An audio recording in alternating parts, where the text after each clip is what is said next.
So I'm just waiting for people to start logging on, then I'll start talking in a minute.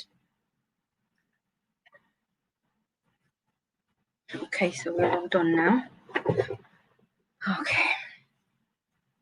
Just gonna wait for more people just to log on, and then I'll start.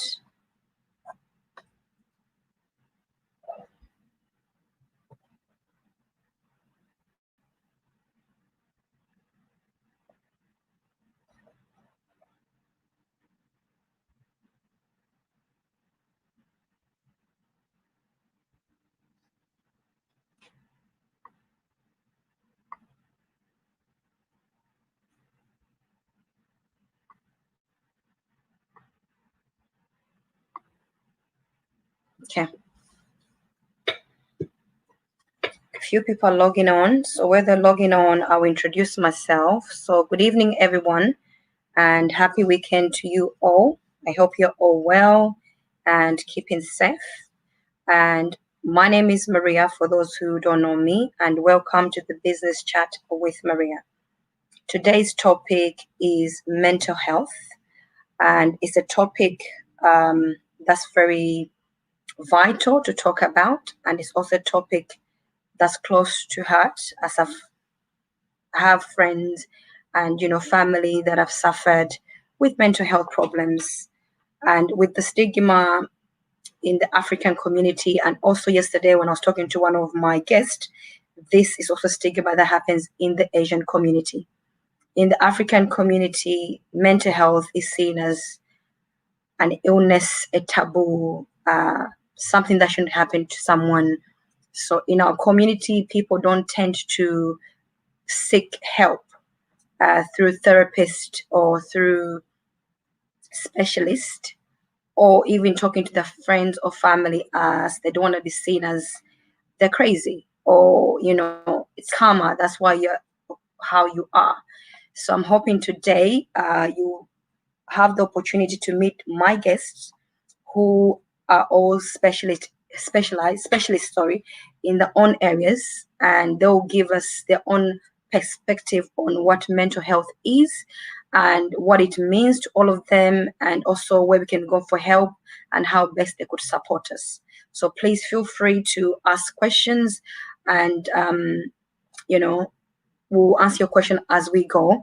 And if we feel that there's more questions that need to be answered more, we can do a part 2 of the mental health topic. And one of my guests today, apologies in advance, Veronica won't be available today. So I've only got 4 guests. 3 are from UK and 1 is all the way from Belgium. So I'll introduce each one of them individually so that you can meet them and then they can introduce themselves. So with no further ado, let me bring on my first guest. She is based in the UK.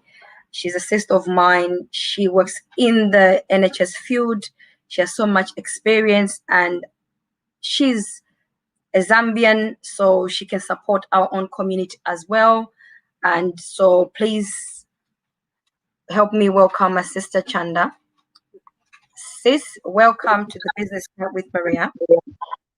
It's truly an honor to have you. So how are you today? Hello, Maria. It's really, really an honor to be on this program again, to have a chat with you. I am fine. I'm fine, given the circumstances of partially locked in, not locked out, and so on. But I'm fine. I'm well. No, I'm glad to hear well too. You know me, I can't complain. Every day I count my blessings, Yeah. We're here, we're alive, we're kicking. So each day you wake up, you're alive, you have to be grateful. Of course. Of course. Thank you so much for coming on. My next guest I'm going to bring is Vanessa. Vanessa as well is a specialist. She's coming with men's skills and men experience. I'll let her introduce herself and then we'll start the interview. So please help me welcome Vanessa. Good evening, Hello. Vanessa. Hi, Maria. Thank you for bringing me to this talk. Thanks as well for my guest. How are you today? How's the family? Yeah, very well, thank you, guys. We've been one step in and one step out. Exactly. So it's been good.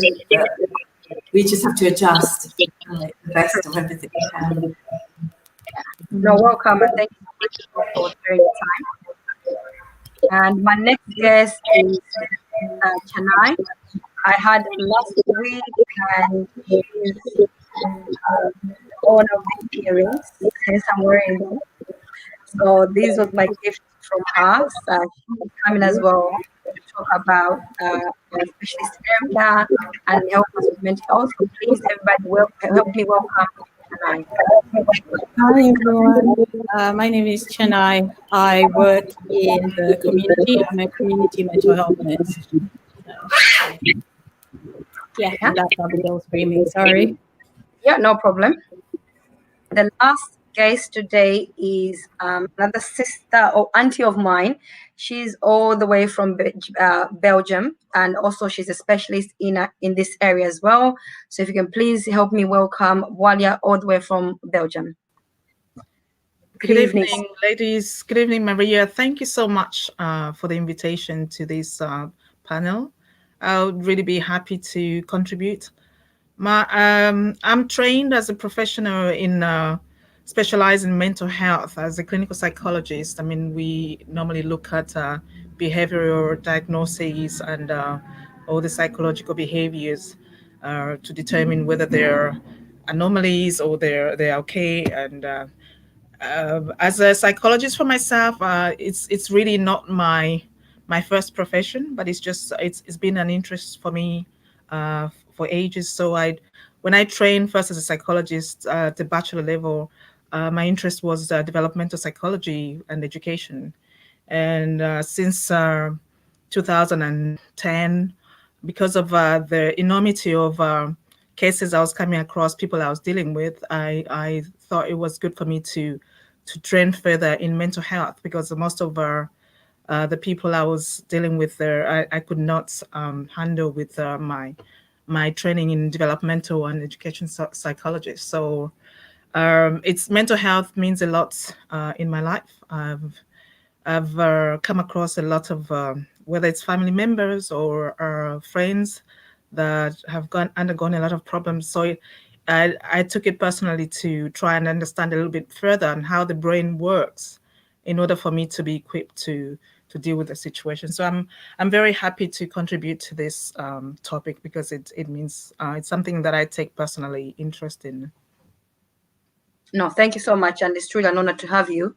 As like you said, this is a topic that we all need to talk about, because I know as the community, as as just as people, we try to tend to avoid certain topics, and this is one of those topics.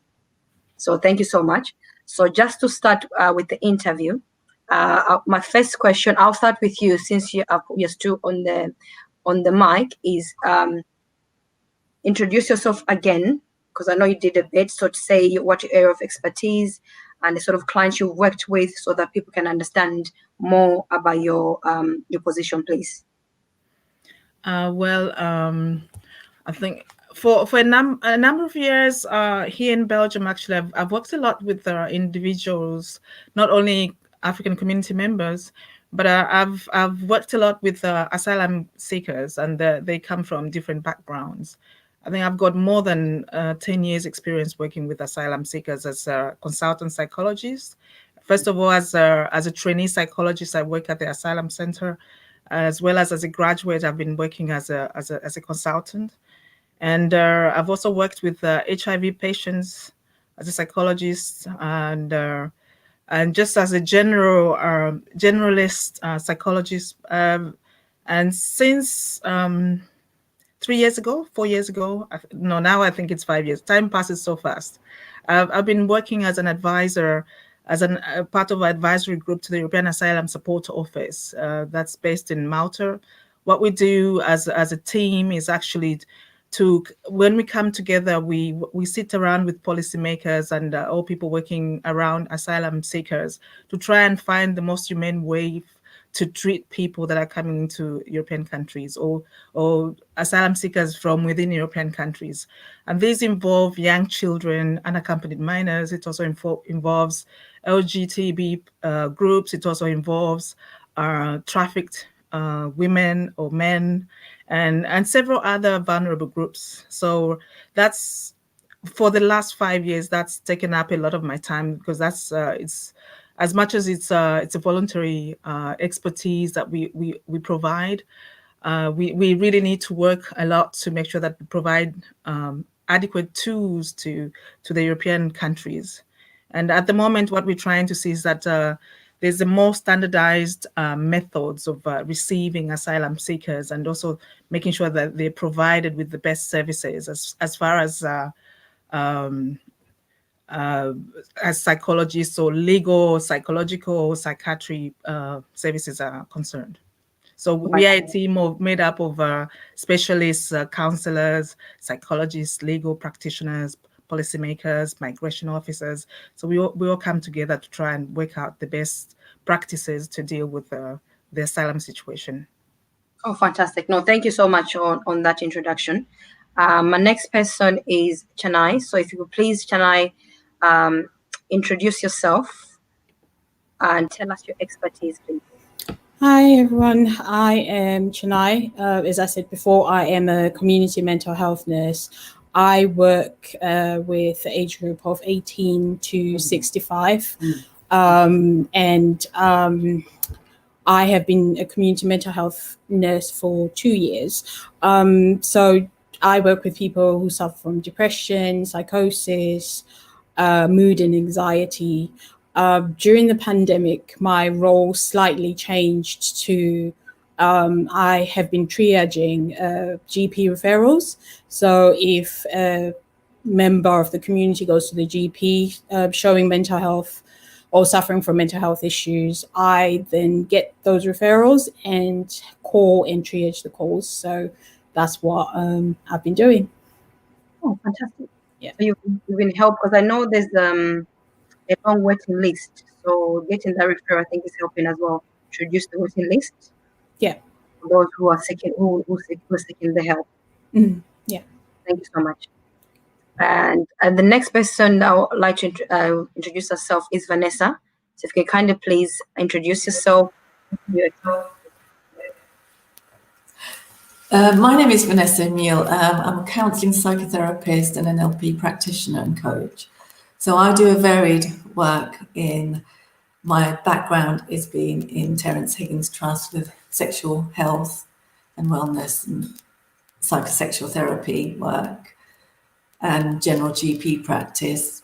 But for the last 20 years, I've been a private practitioner, and I work privately seeing a wide range of children as well as adults and elderly.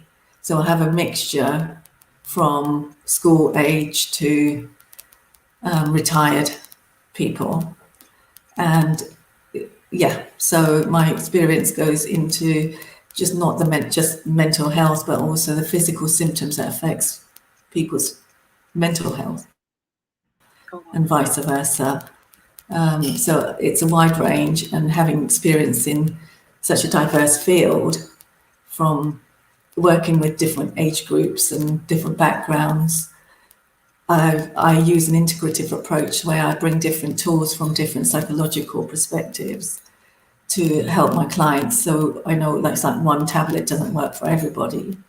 So so it's quite a holistic approach to the way I work with people, and very much goal orientated and result orientated, so that we can see changes, we can actually take practical tools home. Yeah.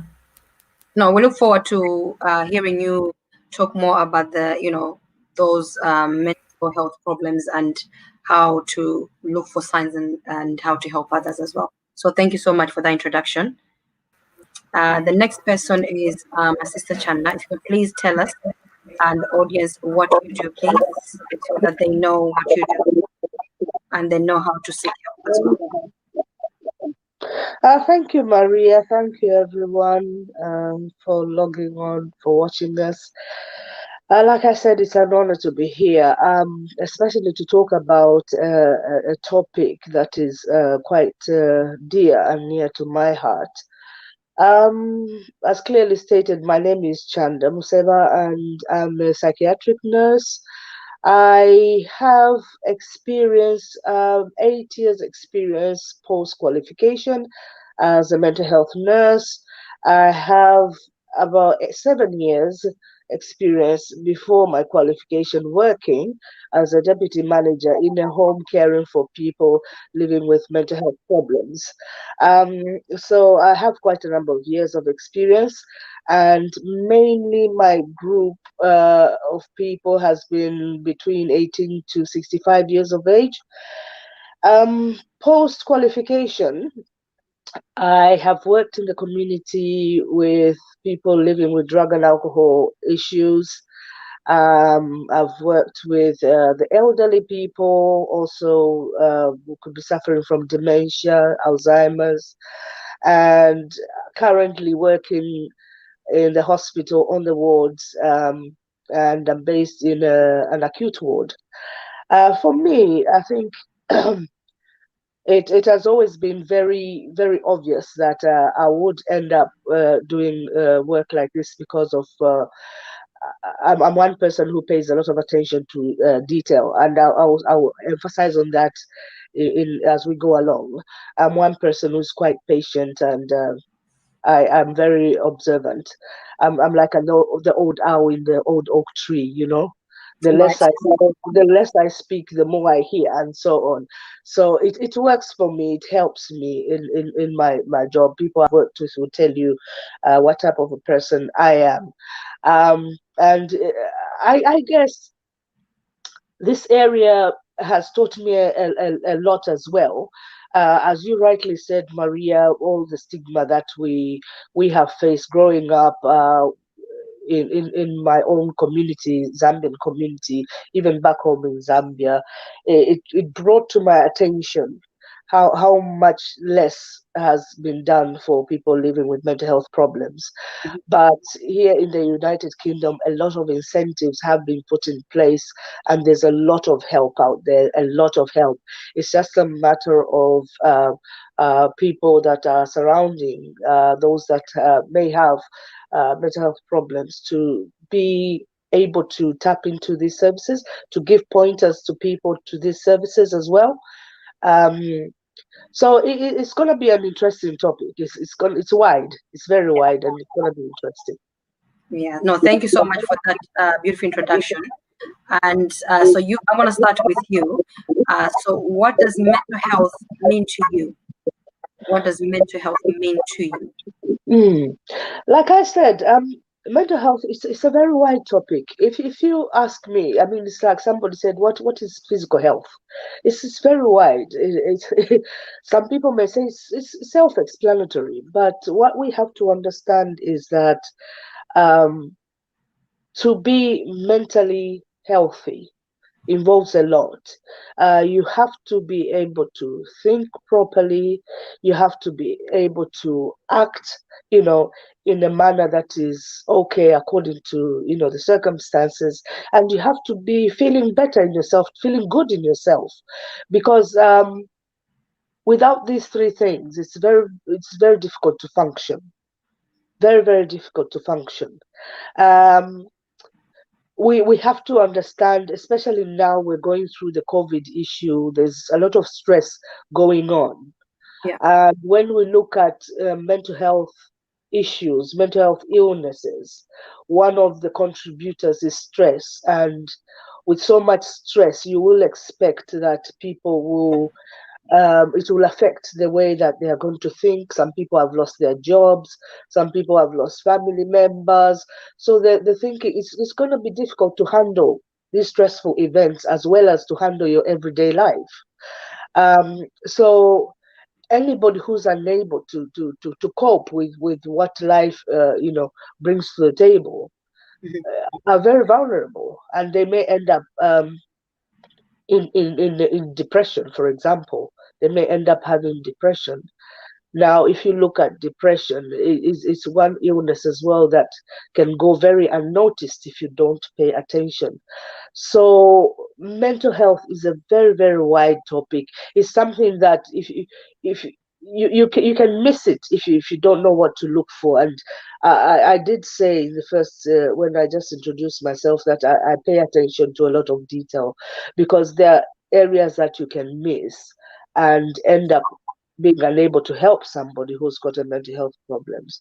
So the way we think, the way we act, the way we feel determines how healthy our mental health is. It's a very thin line. It's a very thin line. Anybody can be affected by a mental illness, depending on what could be going on. Like we're talking about the pandemic, all of us are affected. Some people are infected, so it's a global issue. So how we cope and how we manage issues like that are very important to pay attention to. Um, so for me, I cannot really put it all in a nutshell. For example, the types of mental health, there's a lot of types of mental health illnesses, depression being one of them, as I've explained, which can also be broken down. Either somebody's feeling low or they're manic, they can have bipolar, which is bipolar.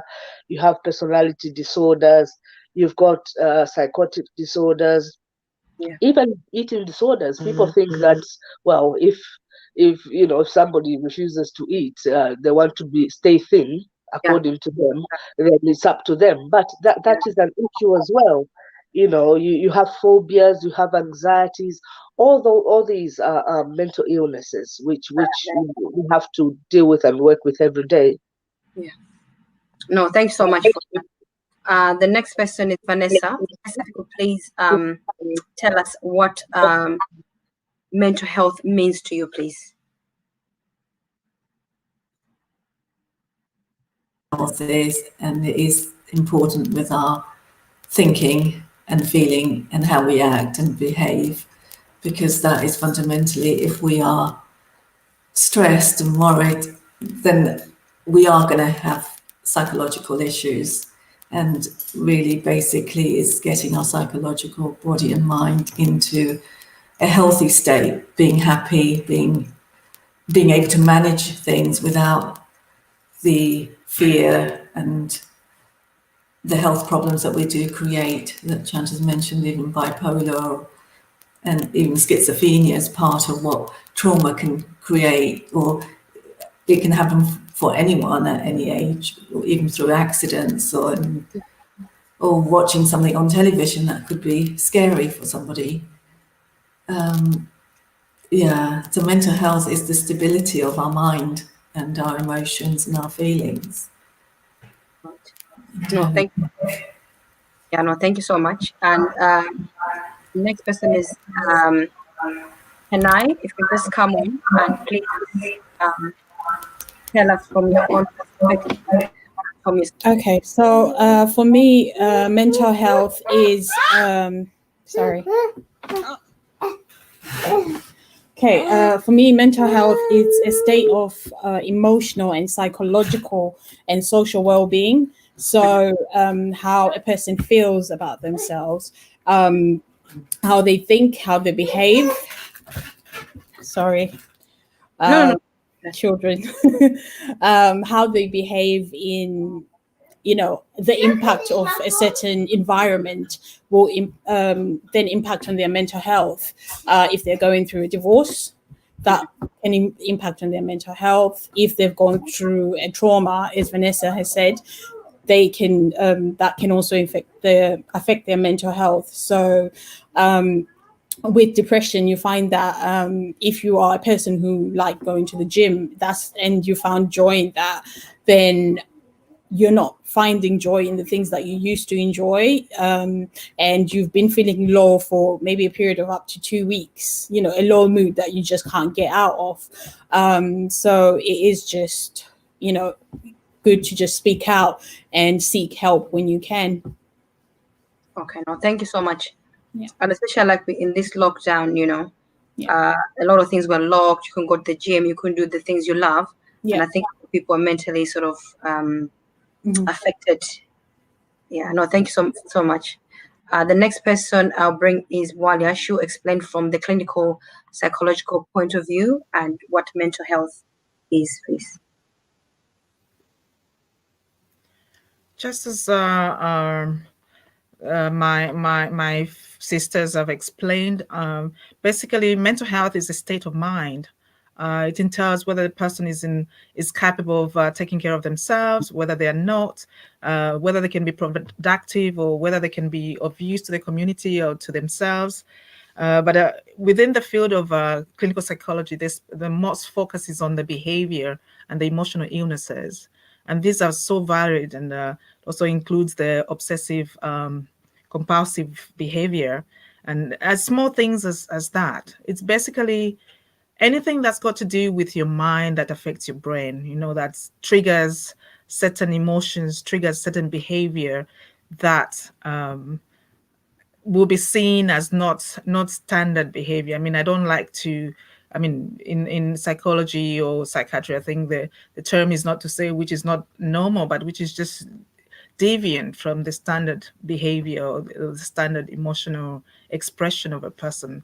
And like everybody says, in this time of confinement and so many people experiencing boredness, they're lonely, they're bored, that they don't have anybody to talk to, or even when they have people to talk to, they're confined in small spaces, or they just have very limited social contact.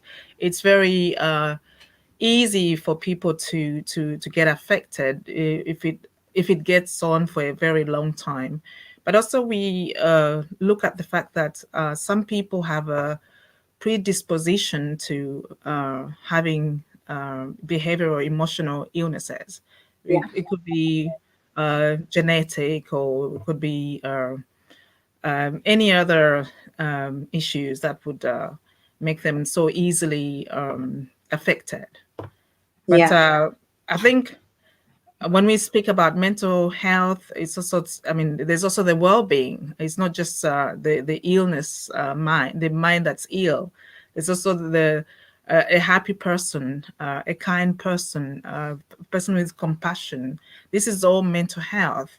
When we talk about issues in mental health, is when somebody, even somebody experiencing a condition that's out of the usual behavior, would still be able to have other attributes like compassion or kindness, and this is where it's very important, I think, to not categorize people experiencing or who have the misfortune of having these conditions as outside being human. I think this is something that's very important when we're talking about mental health. I think we all have to treat each other with compassion, with respect, and take into account that different people get affected differently. And like Chanda said, mental illness or depression, it doesn't choose whether you're single, you're married, you're parents, you're rich, you're poor. Anybody can get affected. But what we need in today's world is actually to normalize the issue of mental health and be able to support anybody that will be affected.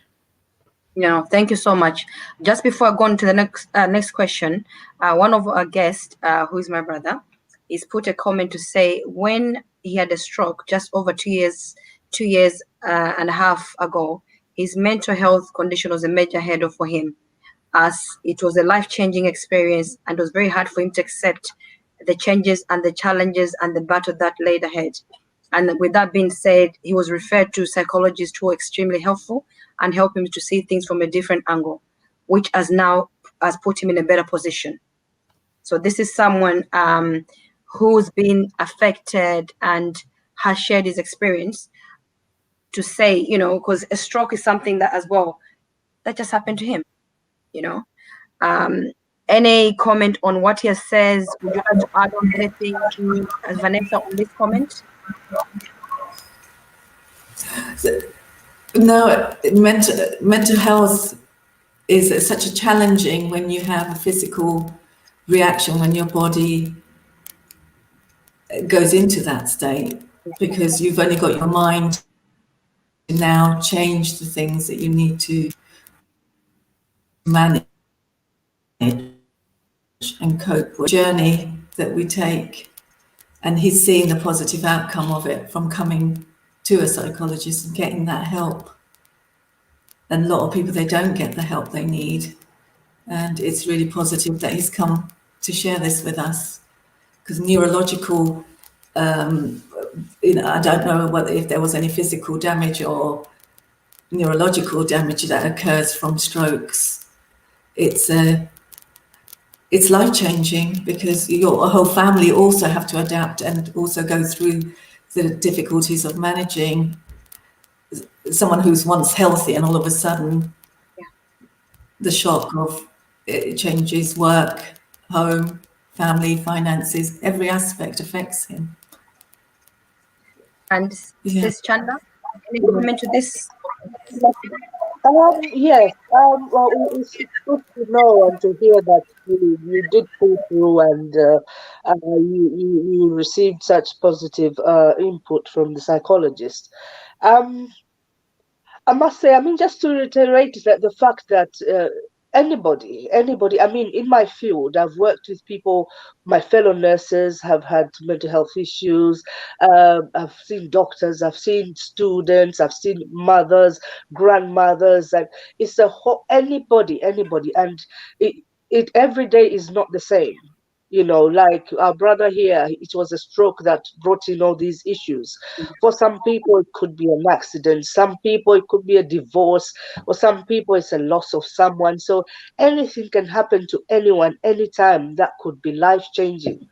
You know, it's just a matter of recognizing what the problem is and quickly seeking the help that is needed to start fixing this problem, because once the cause is not dealt with or not identified, it is very difficult to work with someone. That's why our psychologist friends, they come in, they dig deeper to find out where the angle of which this issue is coming from.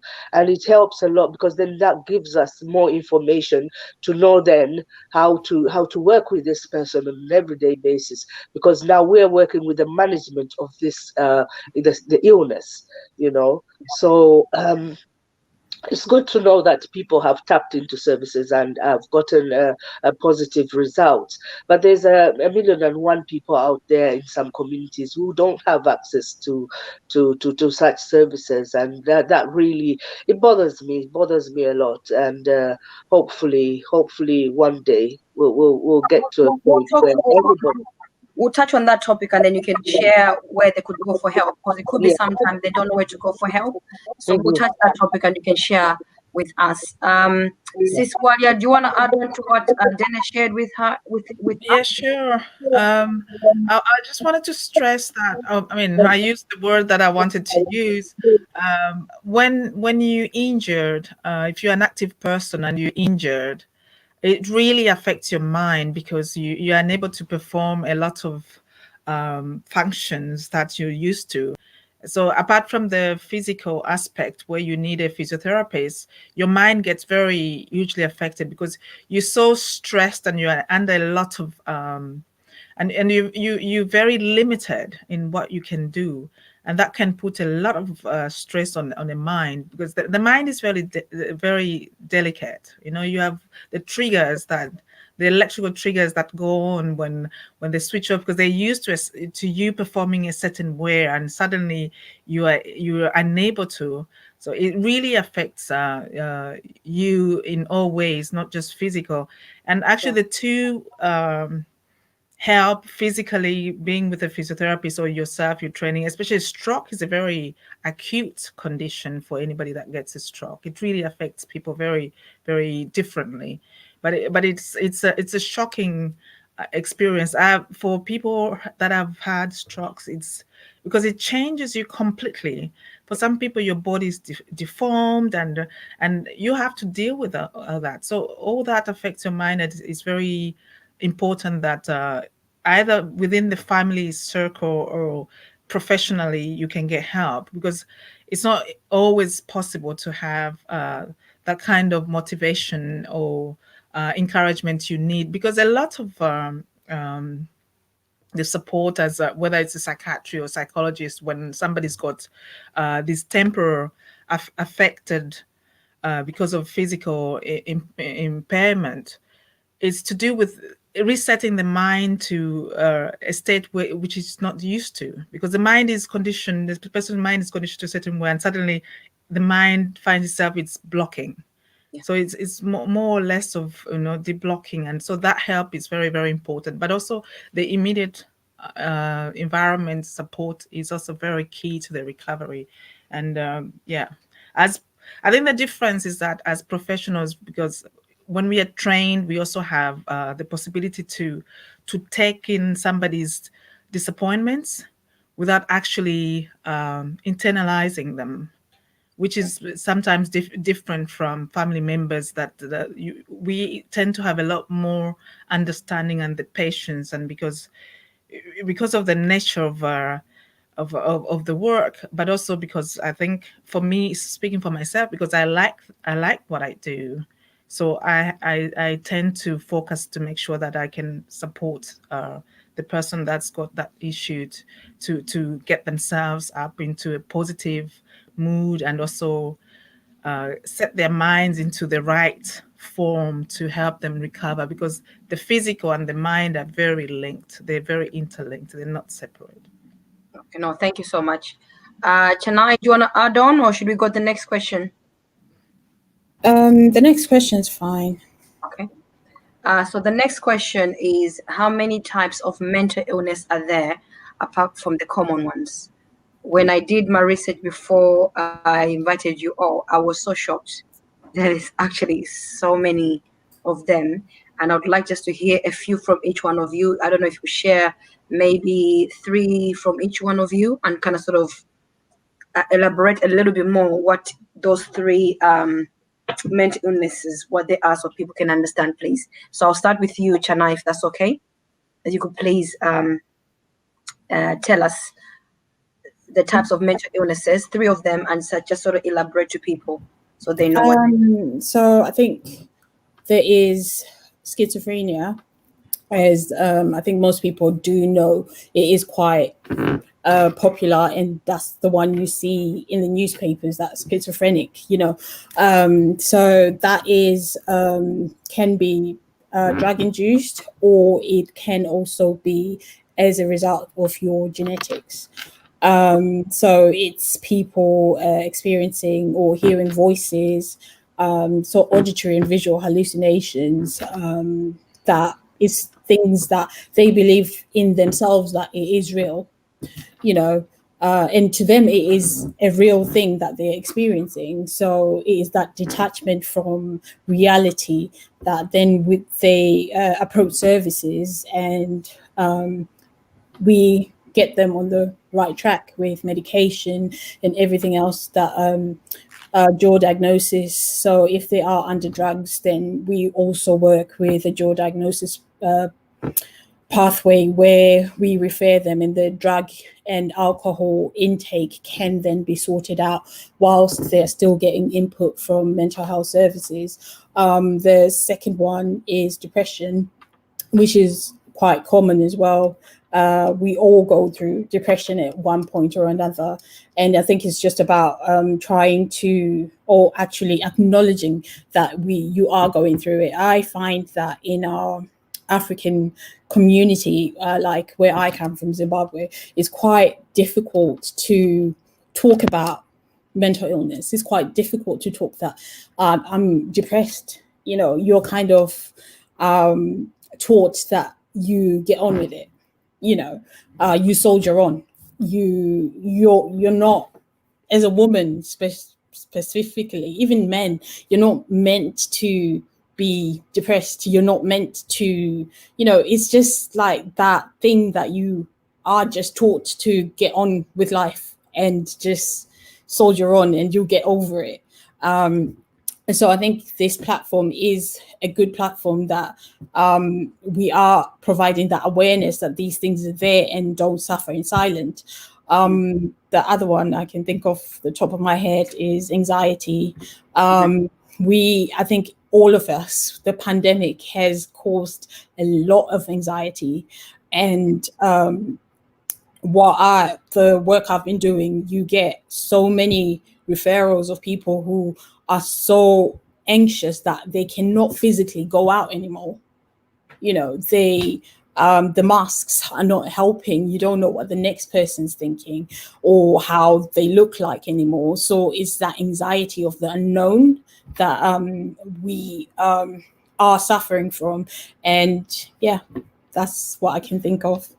No, thank you so much. You touched on very important areas, especially when you talked about in the African community, how mental health is not something that we can talk about, as it's seen a taboo, seen as, you shouldn't have that, shouldn't happen. Yeah. So, and being brought up in Africa and coming to the UK, I have seen the difference. Here, you can talk about certain issues, and people actually listen to you. Back home, you don't even know when to open your mouth to say it, because you're just scared automatically saying they'll think they'll do something to me. So I must just not share with that information. Yeah. So thank you so much for touching on that. And Sis Wadi, if you can please share with us the three types of mental illnesses that you'd want people to know that are out there, so that they're aware of those, please. You've got the most common with the young generation. There quite an increase in diagnosis of attention deficit hyperactivity disorder. I don't know whether every child. I mean, we seem to have a lot of children of African descent or minority background with a lot of that disorder.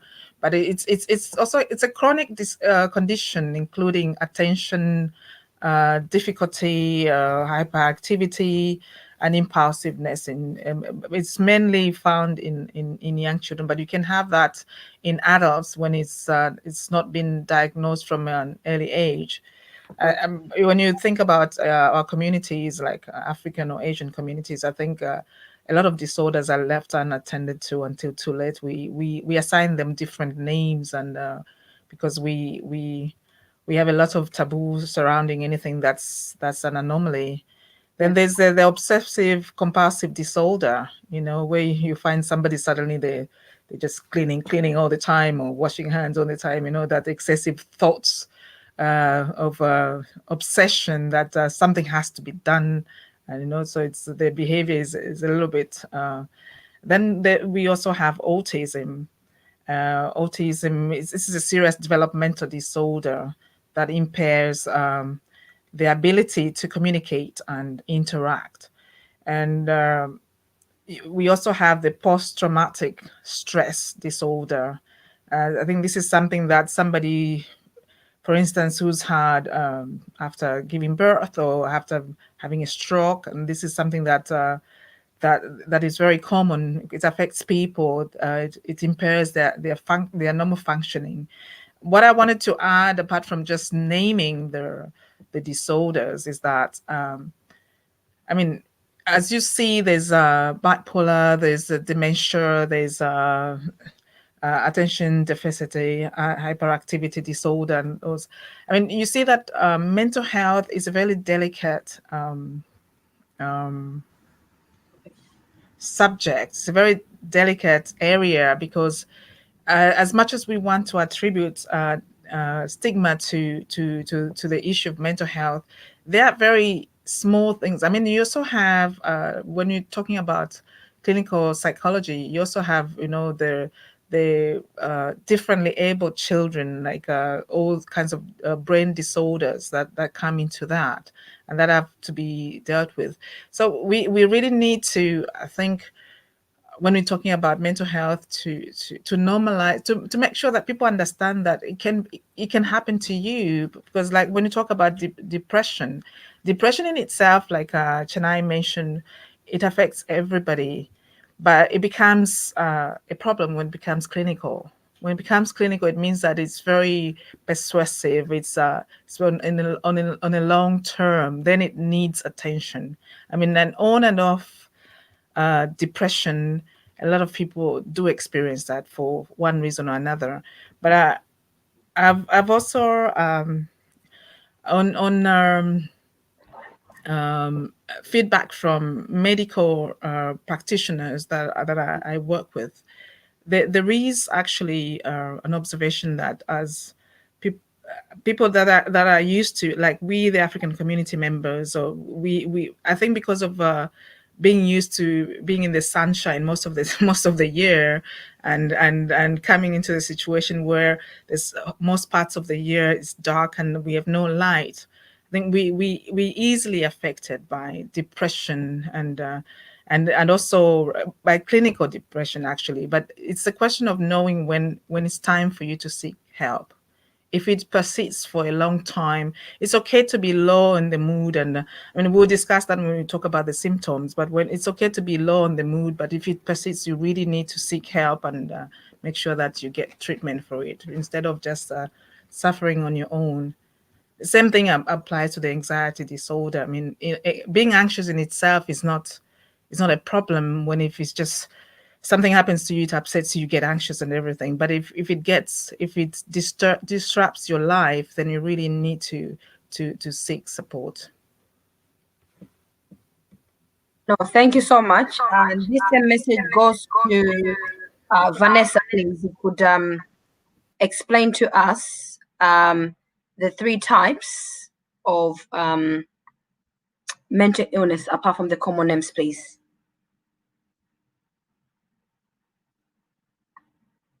Psychosexual money, and it's such a topic that does affect a lot of people's mental health and well-being. Includes relationship problems as well as risk-taking, where a lot of people can't talk about their problems because it's such a personal, private worry that people internalize. And having somebody that they could go to, that it's okay, having no non-judgmental effects, is what a lot of people are looking for, a safe space, as well as the fertility issues that, especially now with COVID, a lot of single people are not able to meet partners. Learning difficulties. There's such a wide range of mental health issues that come from different areas of our lives. Now at the moment with work stresses, people being made redundant, and confidence, losing people's confidence and self-esteem, even though they know it's not their fault, you can't help taking it personally and creating dysfunctions in the home, because what happens in work, it happens at home, or the behavior and balancing life becomes hard. Yeah, so those are the 3 areas that really, because even work redundancies or closures of people's businesses affects the money areas in life and debts, and now even the government's suggesting that we take loans on, and that's really, again, putting pressure on a lot of people.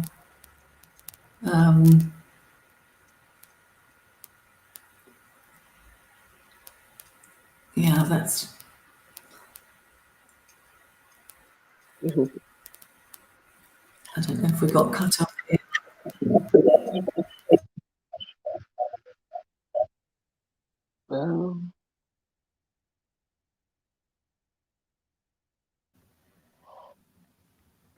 Maybe Chanda, you just continue if Maria's lost us.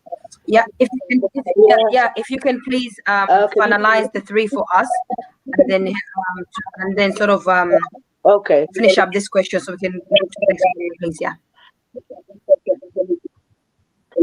Okay, lovely. I think what everybody has said, to be honest, is mostly what the illnesses that we have to sort of we come across every day. But I would just like to emphasize a bit on bipolar affective disorder, and this people look at depression and they think, well, because I'm depressed, so I've got bipolar. Bipolar is an illness that is, you're either feeling low, or you're manic. The situation is wanting to bring people to a balance where they're not low, they are not manic, they're balanced. Now, bipolar, when you feel the low in bipolar affective disorder, it's the low where you are feeling lethargic. You don't even want to get up. You don't even want the sunlight or any kind of light. You don't want to meet people. You absolutely don't want to do anything. You just probably want to lie in bed. You don't want to eat anything. You are so low, you don't want to communicate with people. You're just there. Mhm. And when they hit the manic button, it goes the opposite direction. Now they fly up. And this is a situation where someone now, they start spending money on things that they don't need. They don't even have that kind of money. They'll have sex, without even thinking about it with anybody. Um, they'll talk about anything nonstop. They'll have flight of ideas. One minute they're the Queen of England, the next minute they're they're an angel. They fly from heaven, and they're an astronaut, and they live on Mars, and so on. So all these, you know, some of the situations that a person suffering from bipolar encounters. So it's about managing people when they're in that state and trying to balance them to bring them to a point where they're not low, they're not manic, and they're able to function properly. The other one I would like to touch on quickly is a personality disorder. Not until not too long ago was personality disorder deemed to be a mental health issue. We used to look at people with personality disorders as people who are, oh, they are always in problems with the police. They're always having rantings and ravings with neighbors, and then, until it was actually deemed as a mental health problem. And people who suffer from this personality disorder, you find people who are self-harming, people who are not able to manage themselves to cope with everyday living in terms of, for example, I can live with a neighbor that that will be in the category of they're not so okay, as in they'll be noisy and things like that. I might react differently to them. But a person with personality disorder will be that neighbor that will be shouting and screaming and making people uncomfortable and so on and so forth. Things that they are not probably in control of. This issue is also brought in maybe by abuse of drugs, abuse of alcohol, maybe adverse poverty as well is something we have to look at. That could be a cause of people living with personality disorders. So, like I said, they are self-harming, they are attempting suicide, accidental suicides, and so on and so forth. The other one I'll just quickly touch on as well is, if I can, dementia. Now, dementia for so many years has been a topic that's been on my heart because I've had personal experiences.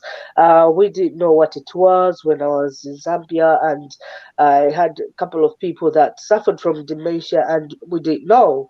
And we sort of, in my family, we sort of just played along and thought, oh, granddad has become so forgetful. And that was a game. Would hide one thing here and do so many things just to play along to what our granddad or somebody was going through.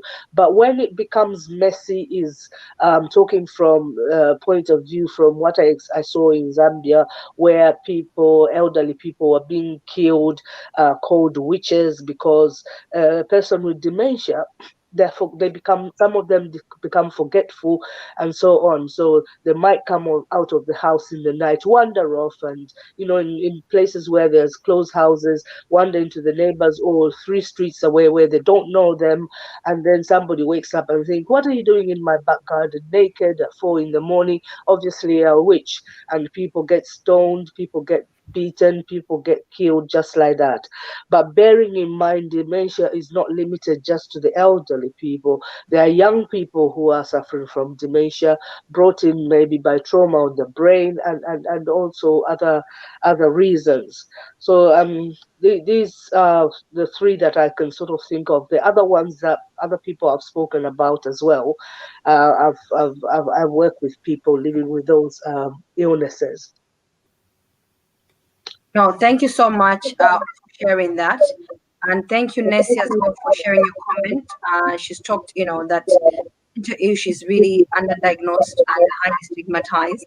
And she's happy to hear you all talk about this topic. She's enjoying and learning a lot from all of you. So thank you so much for joining in all the way from America. And now we're just going to go back to the questions.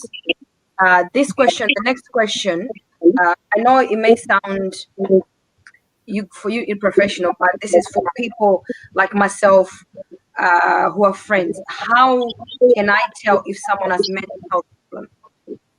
And this one, if we start with you, Sister Chanda, because you're the last person to talk, and then after that, Vanessa can join in, and then Alia, and then lastly, Chanda, please. So how can me or my friends, audience watching, how can we help someone has mental health problems? Okay. Like you rightly said, it's not an easy thing. And if you remember what I said in my intro about me paying a lot of attention to detail, I'm very renowned for that. Not that I'm looking for something, but I notice change very easily. And this is the one area, this is the one way that you could notice if something is happening to someone close to you.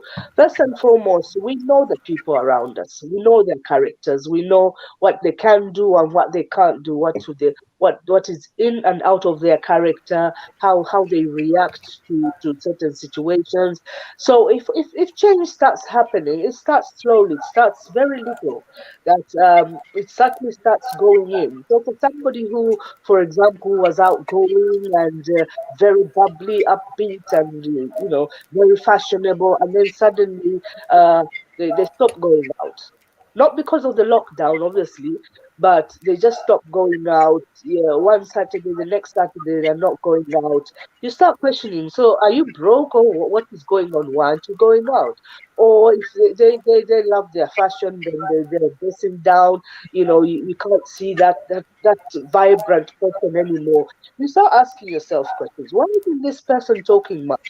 And it's by exploring, asking the person, that they might start opening up and say, well, I've got a problem at work, or it's because of a relationship issue, or they might open up, but some people won't, and you might try to probe and probe until to a point where it becomes an issue which can either become dangerous to themselves or to other people, or an issue where you start thinking this person might do something to harm themselves, or this has now disturbed their everyday functioning, and you will start seeking help. And help, most of us people, our first port of call is our GP. You want to attend the GP, and to say, well, either you encourage them or you go with them to say, this person, they're changing, there's something different about them, and they're not saying what it is. The GP will pick it up from there. If not, I mean, it's just like I said. You have children, and you're noticing that, especially in teenagers, they start changing. We attribute everything to puberty. We always have something to say, a milestone. Oh yeah, it's puberty, things like that. But you have to just pay attention to great detail about the changes that are happening. Some could be milestone changes, yes, but even so, people still need help with those milestone changes. They still need an input, because that's where accidental things happen, because we assume it's okay that he's a teenager and going through stuff like this. Yeah. Not so much. And Vanessa, over to you, please. No, I agree with Chandra. It's also quite hard with a lot of people who hide their feelings or behaviour, and the control aspect of it can be quite subtle.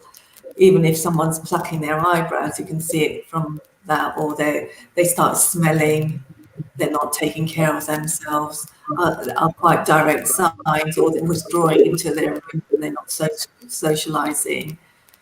The mood swings are the most really clear ones that you can see that there's a mental health going on, if they're getting quickly angry or aggressive, and or going towards eating So there's behaviour that changes when people's mental health is affected. More with the adults, you can see it in their home if they're not cleaning up or tidying up, and a lot of things are on the floor and messy. These are clear signs there's something not right for them going on, and they really do need the help. It's how they come to get that help, because we can also say, oh, we're fine, but are we really? Until you take that time out to listen out or watch out, like you've said. Yeah. Yeah, no, thank you so much. And Sis Walia, okay, you want to add on anything to that, please? Sure. I mean, when we were talking about the kind of mental illnesses, the only thing I forgot to mention was that we normally we have disorders and illnesses. Then, I mean, in the I think the psychiatry and clinical psychology diagnostic guidelines, they're all separate. You know, we have the whole the normal the usual common disorders like anxiety, that's characterized by panic behavior or obsessive compulsive disorder, or it can be people having a phobia. Those fall into anxiety. You know, I mean, it's easy to. It's not always easy to classify whether it's a disorder or an illness, whether it's really clinical or not, unless it goes on over a long period of time. But when you know somebody like Chanda said and Vanessa, when you close to people, I think you can tell the deviance when people are beginning to not to behave the same way they do, and which would be worrying, because I mean, not behaving the same way I do, if it's okay, I just change into dressing. Maybe, I mean, Chanda mentioned the fashion change. Sometimes somebody who's just casually uh, dressed and want to just change because they want to pep themselves up, they change. But if it's characterized by certain things like panic behavior or phobias or things like that, for anxiety, for instance, then there's cause to worry. But also for depression, what I've seen in the number of over the years is that you find people just are not interested in anything. They Yeah, they just they just want, they're in niche. They just they want darkness. They just don't want to. They're not in the mood, and they just. But if it goes on for too long, I think. But that also branches off to whether it has to be observed whether is it periodical, is it continuous? Because when it's periodical, then it's like that's a way you're talking about bipolar, and whether it's continuous, that's a depression, that's a common depression. But bipolar is also very extensive, and it's uh I mean, people snap and they today, I mean, I have a friend who's bipolar, for instance. She would give you a beautiful present and, oh, well, I wanted to have this. And I mean, when she's in that stage, she would come to my house. I mean, this has happened literally. She comes to my house and says, but how come you have, I mean, if it's something that came from our home, how come you have this? I didn't give it to you. You should grab it from me, because she would forget that actually she just gave it. And then when she gets back into a good mood, then she starts talking back to me to say, "Can I bring back that? I'm sorry, I didn't," you know, that kind of. But she's really bipolar because she's really extreme. When she wants to be generous, she'll be extreme, and when she wants to be, the other side, she would just be like, "I don't like you, I like you," things like that. But in eating disorders, it's very difficult to determine when a lot of, I mean, anybody who's got a disorder, like an eating disorder, it's not something that people would easily show. That's very secretive, because some disorders are controlled by the people that are experiencing them, but majority of the disorders are not. You cannot control the way you feel. But yeah, an eating disorder is something like anorexia or bulimia. You're very conscious, and but your mind doesn't stop you from doing it. But quite often they hide it from people close to them. But you can also tell if somebody is extremely. I mean, dieting is something that a lot of young ladies or whatever do. But it's anything in excess. I think if you're close to people, you have to observe that and be concerned and just. It's always difficult to approach somebody if you notice something, but it's good to just not ignore when you say. I think usually we notice these things when they're going on by people that we things that go affecting people we know that are close to us. We usually can tell that they're really going through that. I mean, but some disorders like post-traumatic stress disorder, they're quite obvious because somebody's undergone a very major change, an accident or something, so it's easier to for professionals, not the people in the house maybe to know, but even if people in the house can see somebody snapping and not being patient, usually. I mean, I think it's just for these kind of disorders, like post-traumatic disorder, is a question of information, because when even a lay person with adequate information would actually be helpful to somebody like that. But there's the other disorders like psychotic disorders. Um, those are disorders that I think they really require professional uh, information and things like that. But when you notice anything that's a discrepancy in somebody you're close to, it doesn't hurt to help to ask them if they need support or something, or just listen. Maybe a lot of people talk actually. In my experience of work, a lot of people just tell me things that normally they would not mention to somebody else, because I don't. If somebody's got a problem, they want to tell me something, I just listen. I mean, I've I've had all my life people would just call me at home when we used to have the land phones. People would just call me and they talk and talk and talk hours on end, even at midnight or whatever. Then I mean, then you know that somebody's really in distress. Those kind of things. And Chennai, do you want to add on to that with another question? Can she hear me? Yeah, I can hear you. Sorry. I think I just wanted to add on that it is just that behaving out of character. So with someone who's going through psychosis, you will notice that they might be talking to Yeah. themselves. They'll stand in a corner and spend 15 minutes. They're talking to themselves, which is out of character, and it's not the normal thing to do. And it's about, so I think if as a family member you are worried that that your relative or your loved one is going through something, you can also just ring the GP and share your concerns. They might not want to talk, or they haven't got that insight that they are actually ill, and that referral to the GP could just signpost that person to get the help that they need. Yeah. And another thing as well is just to add OCD, obsessive compulsive disorder. So someone might like things in a certain way. You go to their house and you move a glass or you move something out of, a certain place, they will go and push it back in. They will tidy up. I've gone to some houses where I don't even want to sit down because it's just that clean, or it's just that tidy. Everything has a place. Everything is in a certain way. Um, so it's just they might be tidy, but there's that extremeness to the tidiness that you start wondering, are they okay?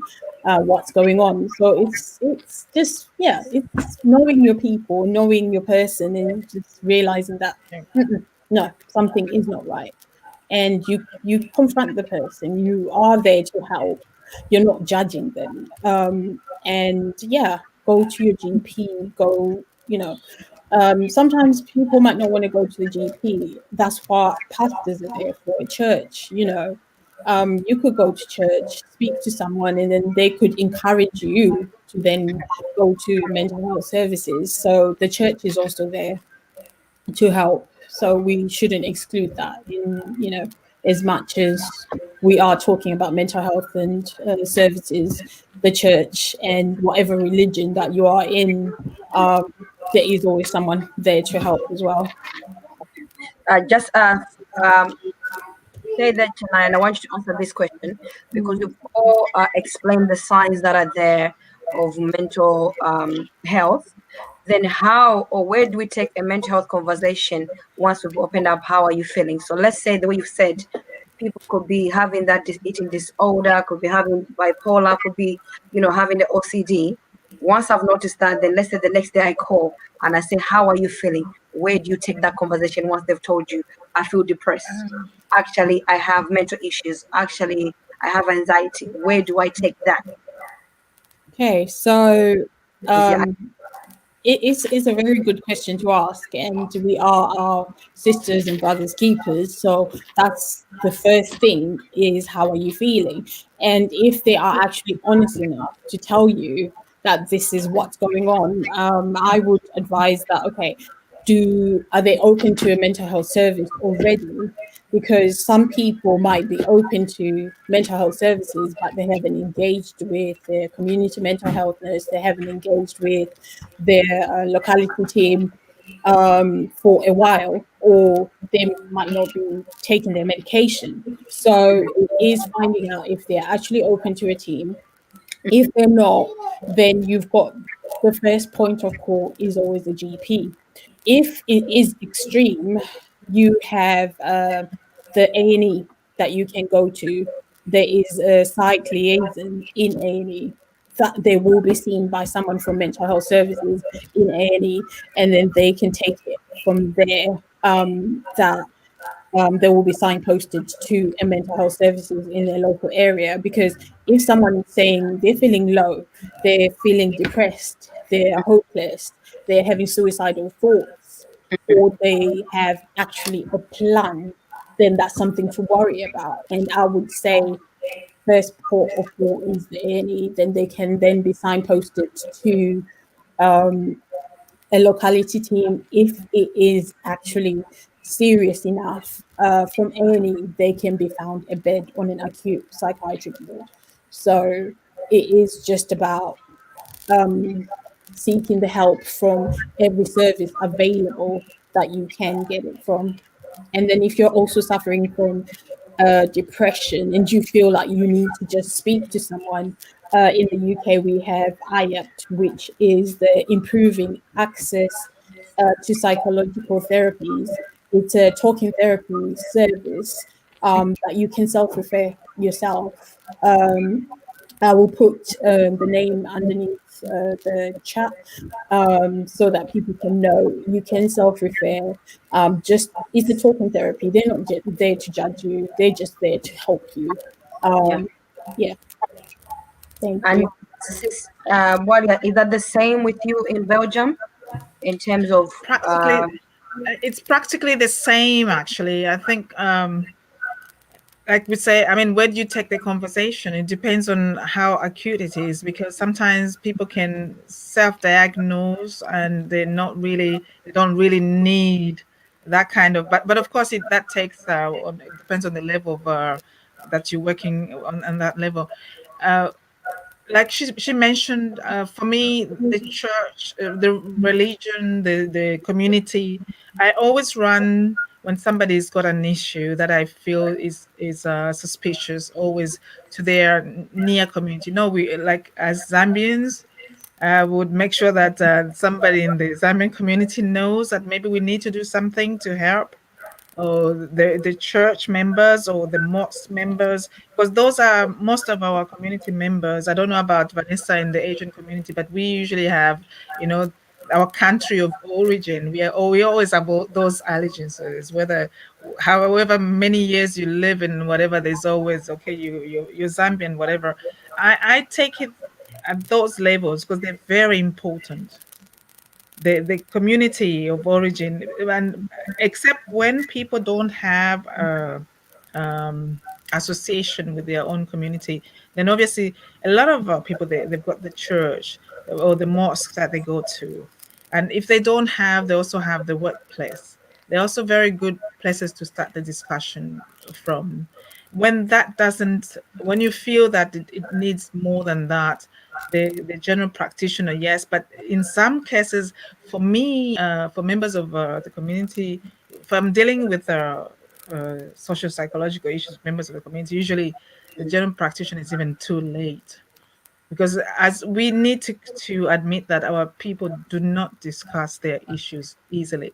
By the time they come to discuss, it's sometimes just too late, that they need to go straight to a psychiatry wing. But in Belgium, we have, every hospital has got a psychiatry wing. Right.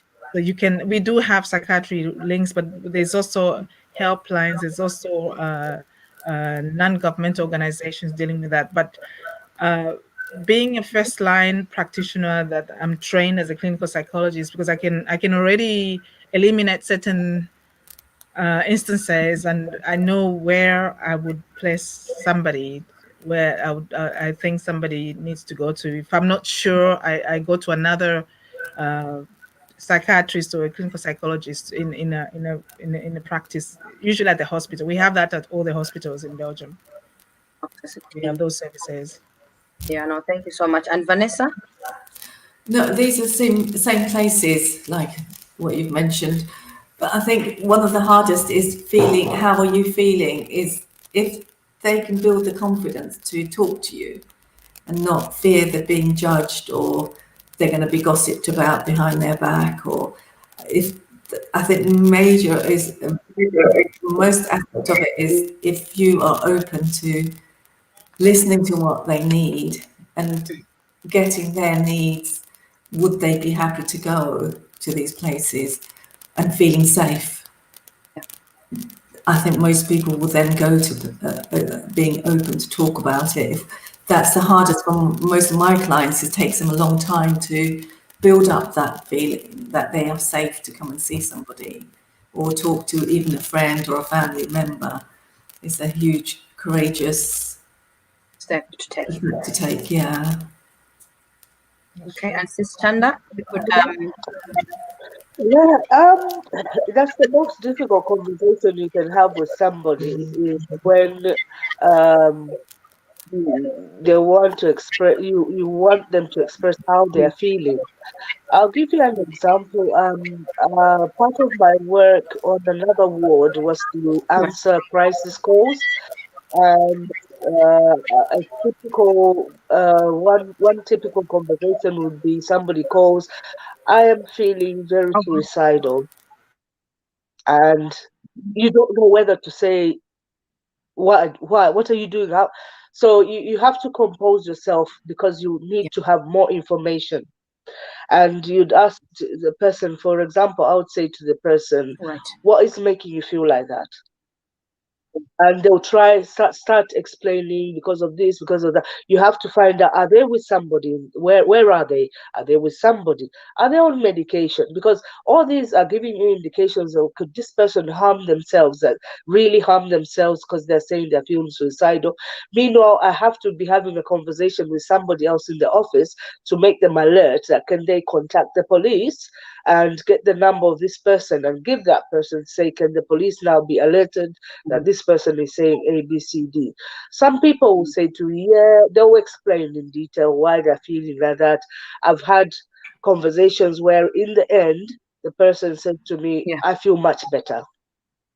After speaking to you, I feel much better, and I don't think I'll go ahead with what I'm doing. And I've got my cat, and I love my cat. I don't think I can do anything to put my cat in danger. You see what I'm saying?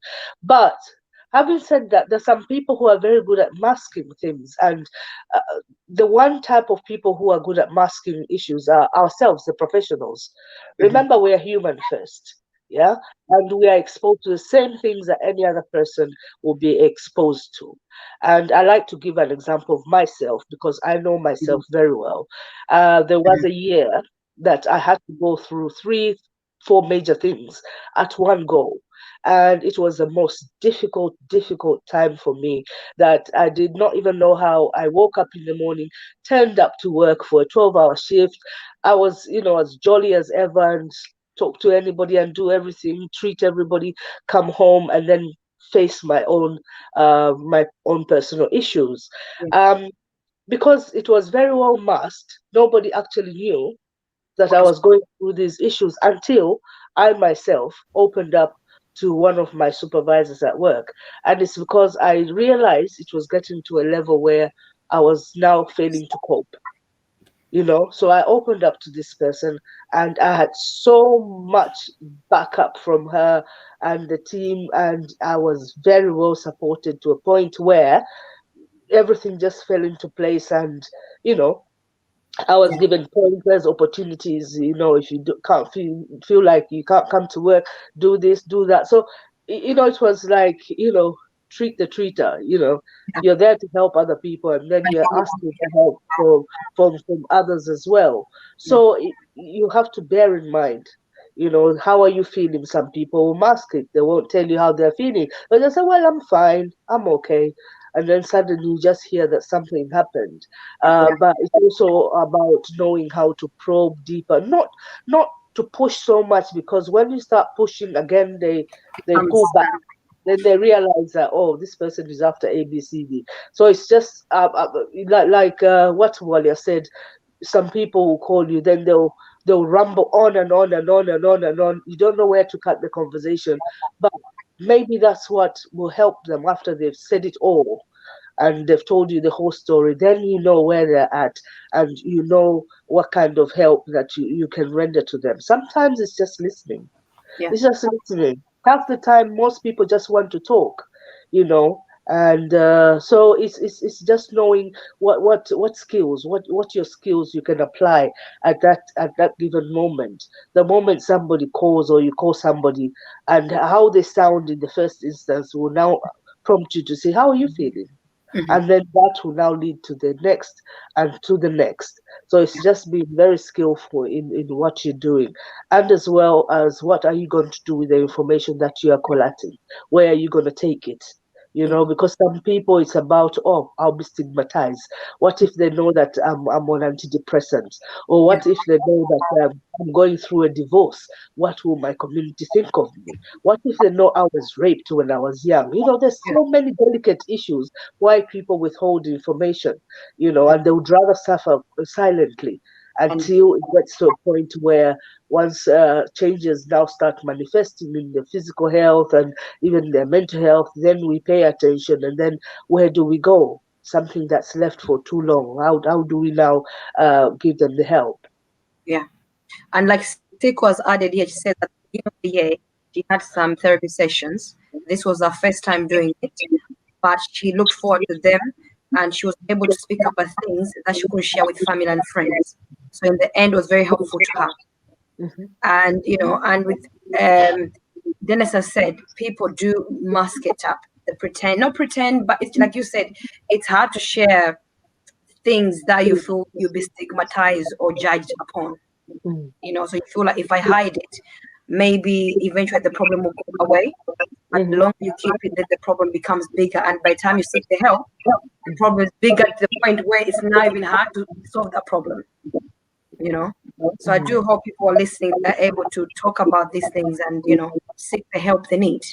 Because there's no shame. Like you say, it's a normal illnesses that can affect everybody.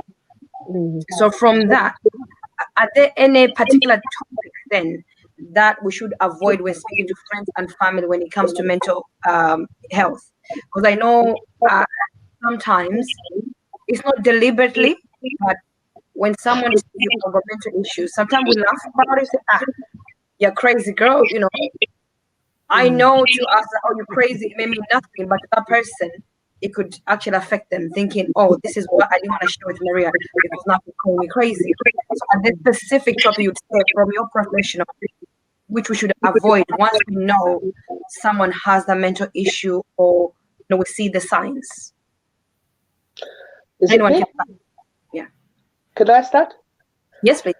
Okay. It's you don't have a list of questions or a list of things that you cannot not talk about with people. It just depends. I mean, for a grieving person who's just lost a loved one, you're not going to just call and start talking about coffins and reeds and things like that. Obviously you'll be selective in what you're going to talk about with them. um I mean, people with mental illnesses are just people just like you and me. True. You can talk about anything, but you just have to be sensitive. That's the key word. Sensitive to what could be the trigger of this mental illness. sensitive as well to where the person is at the moment. That's all there is to it. There will be no list of don't talk about money or don't talk about sex or don't talk about this. No, everything can be spoken about, but it just depends on being sensitive on what the situation is with that person, Yeah. what their triggers are, what Yeah. their causes are, and where they're at that Mm. moment.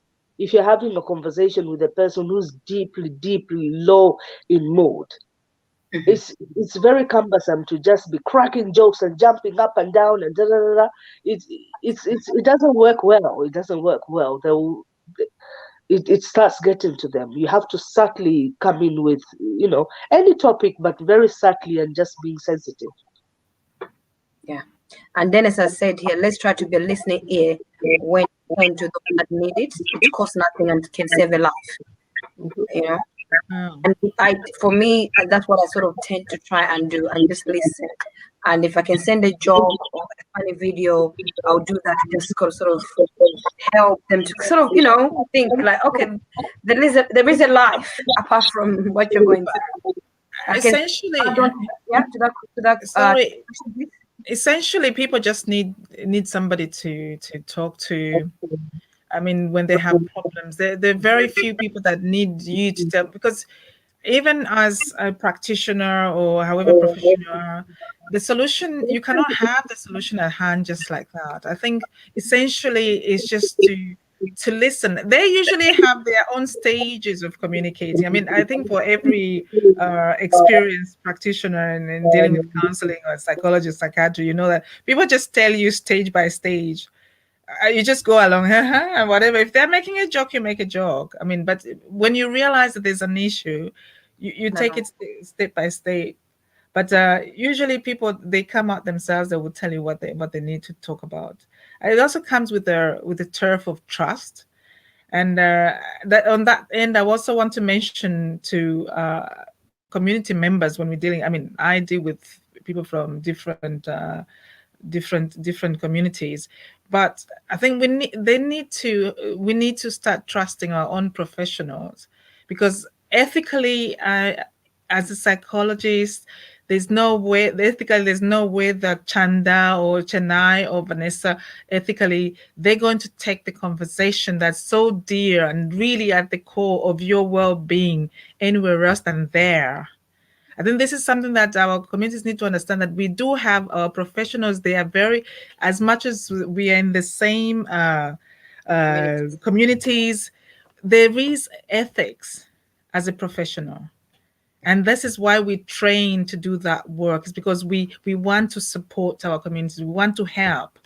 We don't want to run away with your problems. It doesn't serve me any purpose. Yeah. That's not the reason as a profession I'm there for. No, I'm there to support you. But where it comes to just a friend asking you a question and where does it end? You can decide where it's comfortable for you, because if you're unable to deal with some problems are huge, that even as a friend or as a family, it's difficult for you to deal with them. But most trained people, we have a way of sieving through the most harming emotions to yourself. But even as a friend or whatever, people should we need to start trusting each other. I think this is also key in mental health as Asian or African community members or any other minority. We need to start learning to trust each other, whether it's a friend, it's a family member, it's a professional. Let's try and trust each other. If you don't trust somebody, it means you can't trust yourself. I mean, if you want to be healed, you need to have trust in somebody. Yeah. Anyone, Chennai or Vanessa, do you want to add on to that? No, trust is a fundamental opening for anybody where they feel safe. And as professionals, we have boundaries, we have ethical backgrounds that we need to follow through to make that person safe. We also are not family and friends, where some friends I know who want to help their friends, and then they get so frustrated and they end up with their illnesses, or they feel low themselves after trying to support their friends, or what I would say, try and fix them. But if the person themselves are not ready, or they don't, like you said, there's multiple issues that's going on, not just what they bring to the surface right now, but over time they bring out what the root causes are and experiences that brings them to the reason why they're experiencing depression or anxiety or the mental health conditions that they're going through. Fundamentally it's Can I trust. finalize that? I think I have to agree. Trust is important in you have to trust the person you're sharing that information. That I share it with you, Maria, and tomorrow Vanessa will ask me, "Oh, I heard this." So that needs to stop, especially in our community. That I would speak to someone, and then the next thing is they're gonna ring the next person, and and then just news spreads. That just needs to stop. Also, I think sometimes we have to normalize mental illness. It is a part of our community. It is, it happens. It's there. We have to normalize conversations about mental illness. So if I know my friend has been suffering from depression, I can ask, so how are you? How are things? How is your therapy that Yeah. you're getting? Are you finding it helpful? So those conversations are important. And I think the other thing as well is it's okay to sit with your friend and just be quiet. Sometimes they might not want to share, but that company of just sitting with them in that quietness, you're there to support them. So if they're quiet, let them be quiet, but just let them know that you are there to help them and support them in whatever way, shape, or form that Yeah. they need I'm at just going that to put time. this comment. This is from Isaac. He said, mental health has continued to remain a challenge in our Zambian society, attributed by many factors. It's high time awareness could intensified in all aspects of our life, as some cases of illness are still or not recognized due to lack of information on health matters. It is very worrying that, among other causes, abuse of alcohol and substance still pose a very serious threat in our society, especially among the youth, and the impact still remains on family. What's your input on this? Because I know, like, for example, Sis Chanda, you mentioned about dementia, and growing up in Zambia, I remember where an elderly lady wakes up. Let's say they used to live in Kabwata, or now they've moved to another town. You find they've woken up and walked and end up being found in that area. And then people thought, oh, it's a witch, it's a witch, it's a witch. It's only when I came into this country and I was like, that could have been dementia. But we thought that was witchcraft. That woman actually woke up and walked her old house because that's what she could remember a childhood from. So, from what Isaac is saying, what is your input? Do you think what could be done about our Zambian society, even the Asian society, Vanessa, Zimbabwe society? What do you think causes these challenges? Why is it that we don't talk about it? We feel like seeking support, it means, it's wrong or you shouldn't do it. Ooh, Anyone can start. Anyone can start. I just want, can I just share a personal experience? I have my elder sister, my only second surviving sisters. She had brain damage, a child, when she gave birth, and she got brain damage. Of course, in that time, I mean, brain damage was not something that we could understand in our society, and we had to see her through. Fortunately, my family is mean to see her through all the stages of suffering. But when you are 23, you have brain damage, and you grow up, and she's now in her 60s. She's I mean, I used to, I mean, I know that a lot of people do not understand brain damage in Zambia, for Yeah. instance. But from the time I was very young, because I'm the youngest in the family, I it really bothered me, said, but there must be something scientifically that would be, that my sister was so vibrant, she was, and then suddenly she can't remember anything, she can't read, she can't, but she was very intelligent and all that. So it took me actually to, in Zambia, for instance, if somebody's speaking on the point of view of Zambia, we have excellent facilities at Chainama Hospital. We have excellent facilities. They've got occupational therapy, they've got whatever, but we don't know because we don't have the information. I mean, for a long time, my sister suffered epilepsy and all that, all kind of things for a long time.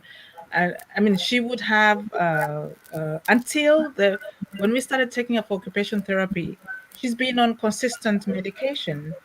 So that is taken away, even though, everybody, I mean, we don't even understand in Zambia that brain damage is irreparable.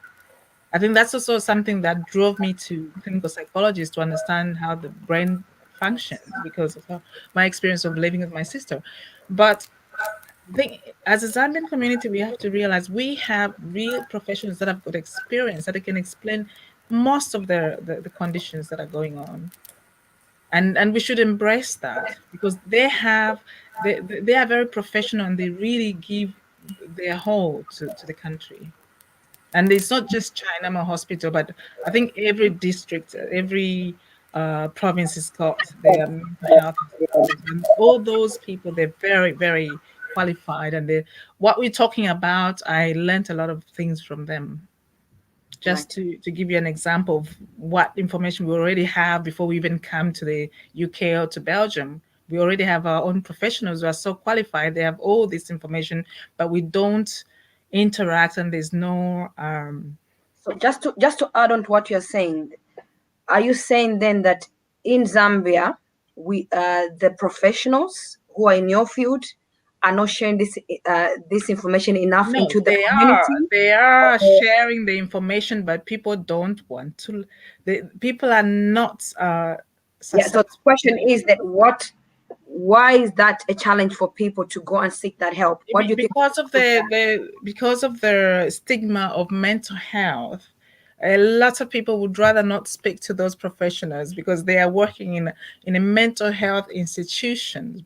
By connotation, because they're working in a mental health institution, they're also merged with the same category of that madness that's added to anybody that's got a mental health problem. And you think is that what leads them to then drink alcohol to sort of help them heal through? Thinking drinking alcohol could help heal. No, our professionals are excellent. Our professionals are excellent. Believe me, they're not the ones, but they are dealing with our professionals in Zambia. They're dealing with the youth and anybody who's got any problem. What I'm trying to say is that anybody who's got a problem in Zambia on that issue, we do have professionals that are excellent. They can get help. Okay. Anyone wants to add on to that, please? Yeah, sorry. Can I? Yes, please. Yeah. Hi. Yeah. Well, I know. The Chainama facilities are there. The Ndola Central Hospital, they've got their own mental health department, Kasama, and so on and so forth.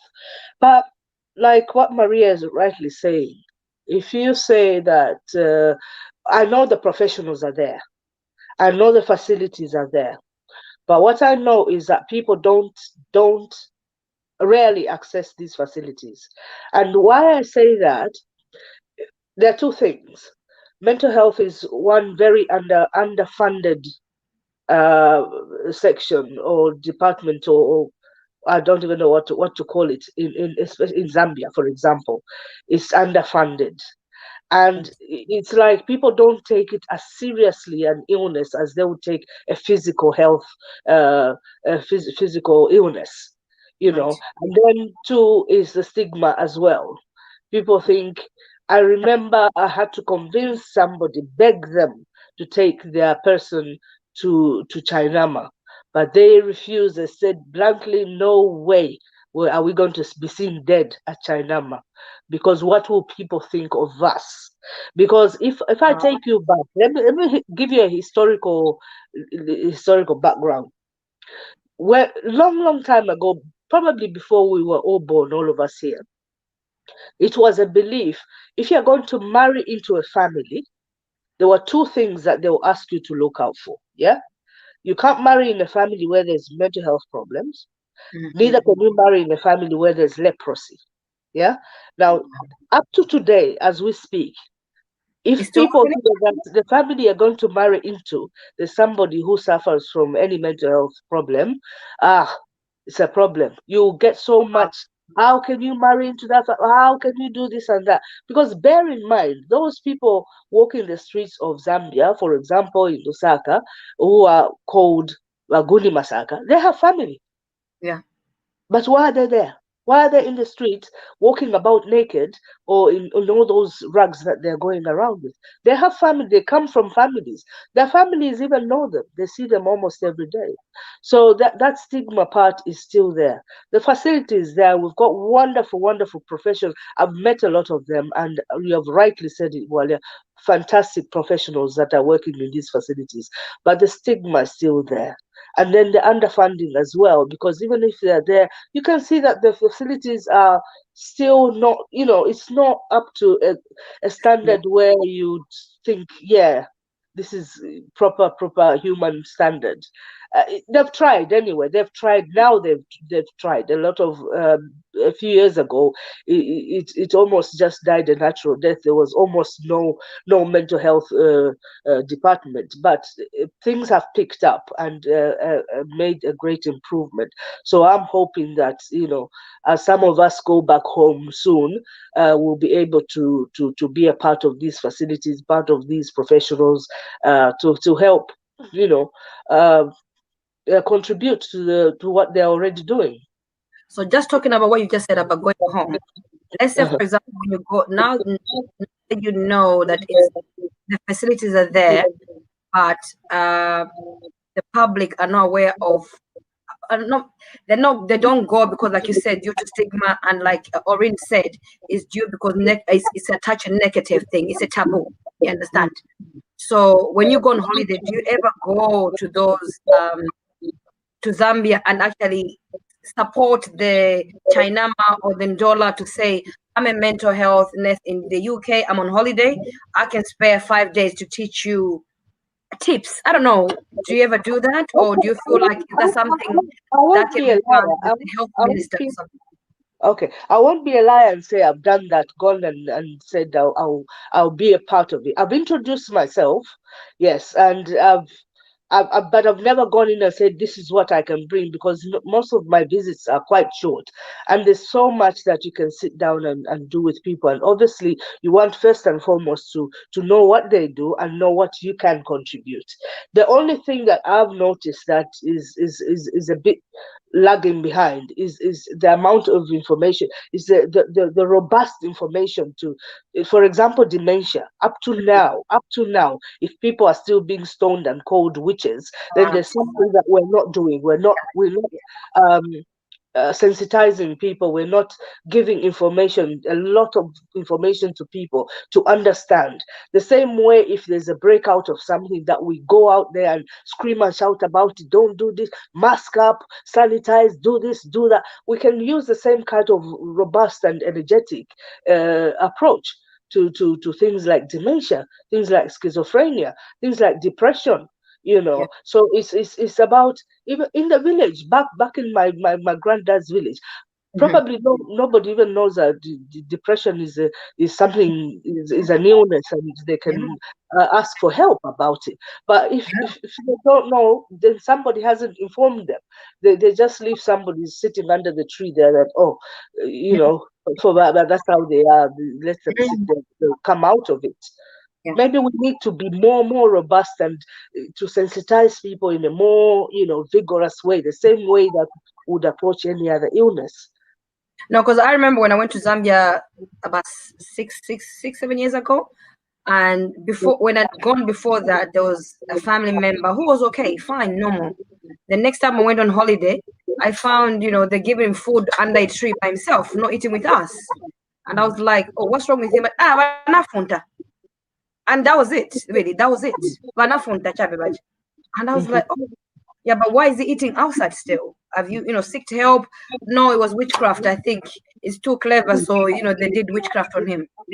Until today, I don't know what has happened to that person.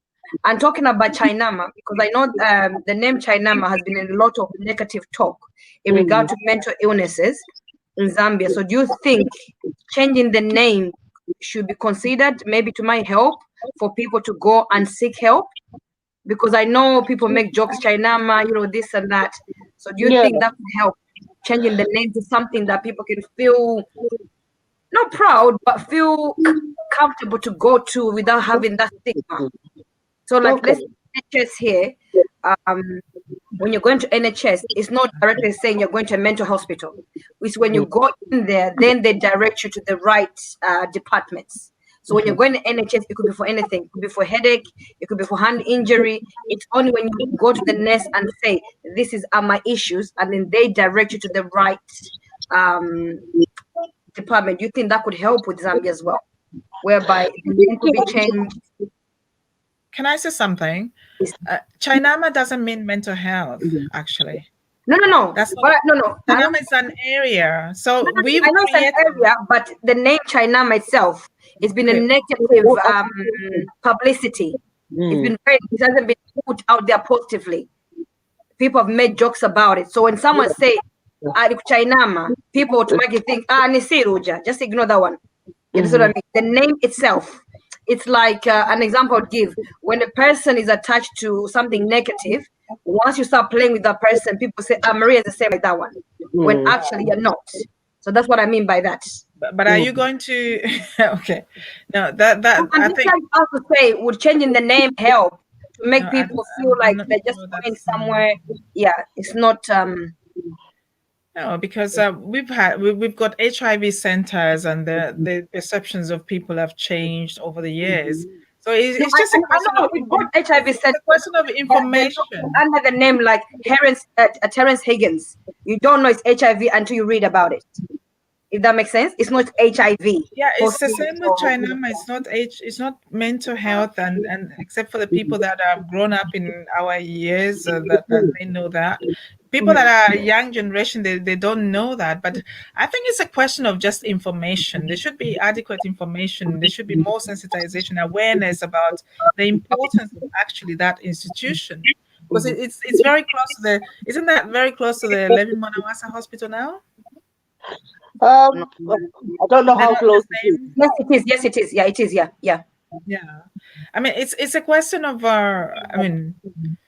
whatever change, whether it's people know the location. So it's not.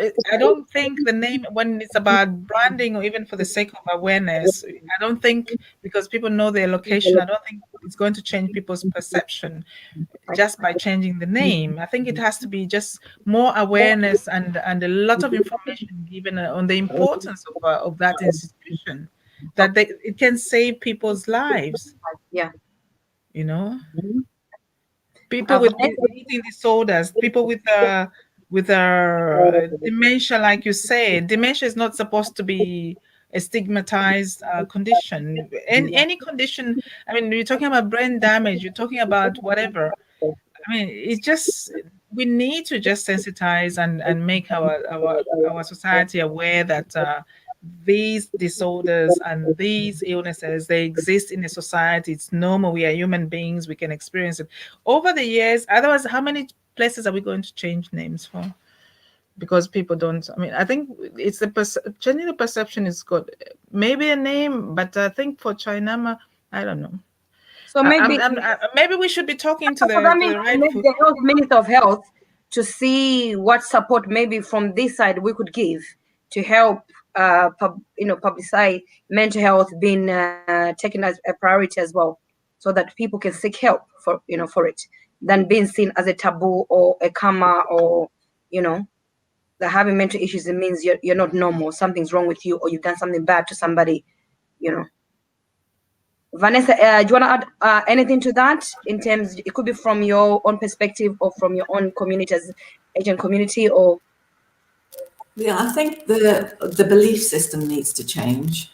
And the only way we can bring that belief that it's not witchcraft or it's a bad thing going for mental health is to bring awareness at the lowest level from churches, mosques, schools, that it's normal rather than to think there's something wrong with you. And so you, like you said, your friend was left outside to be eating on his own because the stigma is that he's got something, he was too clever. So we're making accusations for someone's and then treating them really quite badly. That's going to exacerbate his problem. But most importantly, maybe we need to bring more, that it's the facilities are there for you to know that this is not a bad thing, but there's help that can help that person come out of that state. We have self-medicating. So when someone is drinking, taking drugs, or shopping, self-harming, sleeping even, or extreme tiredness, these are self-medication that we're doing, are treating ourselves because we've got mental health problems. And they become the problem. So we don't just have one. So They yeah, think they're solving the problem, but actually they just putting it under the surface. yeah, and then you become that also then becomes a problem. Yeah. No, I will use my own example. For me, like with my anything on my body that I've never seen before, I go straight to the GP. Like, this is a problem. I don't know what it is, where it came from, fix it. And then sometimes they'll tell me, Maria, it's nothing. I'm like, no, check. Because I don't want to come next time you tell me it's too late. It's become a big problem. So for me, that's the kind of sort of person I am. And I think it's important to go for MOT as well. I think people should go for a health MOT. The way we do with cars, we should go for a health MOT just to check our well-being. And mental well-being, just to have an assessment every year. I think men and women should be able to be given that on a regular basis rather than we have to do it when it's too late. Yeah. Chana is off, so I don't know if you wanted to add something, or I'll move to the next question. She can add on when she comes. So what are the symptoms to look for or can happen when someone is depressed? I know you've touched on a bit. So what are the other symptoms that we can look for? Because for some of, like for me, when I speak to a friend and it's a topic I'm not sure about, I tend to sort of, I don't know, get scared a bit because I'm like, oh, would I say the right things? Or what if I say the wrong things? Or what if I don't, what if I make the person feel bad? So I try to turn it into a joke or try to make them laugh. And then eventually cut off the phone by saying, I have to go, the kids are crying or something like that. So what would you say are some of the symptoms or to look for? Oh, sorry, Chantal. I think it's just like what was said before, looking at the person's presentation, that low mood, how low are they, not finding joy in the things they used to love, not taking care of themselves. It could be you, Maria, you're always dolled up, but then you suddenly change. You're not looking your normal, usual self. So those are kind of like the symptoms I would say or pinpoint that's the start of, you will start noticing that this is, something is going on with this person. So I think it's just being aware and observant about what is going on with that loved one, that they are behaving or looking not the same. It's also maybe not taking care of the kids. You are just in bed, you're not even waking up to take the kids to school, someone else has to do it. You're not cooking for the kids anymore. So those are the things that we have to be aware of, that could be going on with a person. Right. Anyone wants to add on to that question, please? Yeah, some extreme weight loss or putting on weight extreme weight, that sudden change in our physical self is a big sign to say there's something not right. Yeah. Um, I'll use my own example. When COVID started, I ate like no one's been there. That was my own safety net. I needed to eat. I thought the more I eat, the more the COVID will stay away from me. I don't know. My mental well-being was just like eat, and you'll be fine. By the time the lockdown finished, I put on so much weight, and I was like, right. Then I started feeling a bit low again. I put on a fat because I'm petite. What am I gonna do now? And this and that. But luckily, I had the right support, and friends tell me, you're okay the way you are. Just a little weight loss, you'll be fine. You know. So anyone But wants to add on to that? equally, a persistent feeling of sadness and or loss of interest in things that you're normally interested in. Some people experience lack of sleep, or they just have appetite loss, energy level. I mean, in your some people would have higher appetite, but there's also energy level, and there's also concentration. You also have a lot of I mean, your daily behavior just is erratic, and there's also a lot of self-esteem issues when people are depressed. Persistent depression brings in all those um, conditions, actually, situations in a person. Mainly when somebody is persistently sad and they have no interest in things normally that they're. I think Chanda mentioned that at the beginning of the conversation, but also you find somebody's consistently just sleeping and covering themselves, and they don't want to see any light, and they don't want to eat, or if they want to eat, they want to eat at very erratic times, and they're just feeling lower, and they have no self. They don't perceive themselves as good enough to anybody, and they just don't want. They have. There's also a sense of avoidance when people are depressed. This Chanda, you want to add on to that, or should I move on to the next? Yeah, just a quick one. I mean, everybody has touched on the important things as well. When people become withdrawn, they won't hold a conversation. Sometimes people will not make eye contact with you. They'll be talking but shying away and looking the other way, and they will say, "I'm fine," but they don't look fine, and don't sound fine, but they'll tell you, "I'm fine." Uh, it just becomes a situation where most of the things change about a person, the way they're presented before, the way they carry themselves. I mean, if they're a mother, they can't care for their children. If they hold a job and they stop turning up for work, if they can't manage their finances and things like that. But mostly it's what we see just there and then, what we see, the countenance of the person, they're so downcast. It's unbelievable. They look sad, so sad. They're emotional. Some people become tearful. They'll be crying anytime at anything. Some people will be snappy. They'll snap at anything. They'll get angry, but and then withdraw back into their shell, things like that. So these are other ways that you could tell that there's somebody Right. is actually depressed.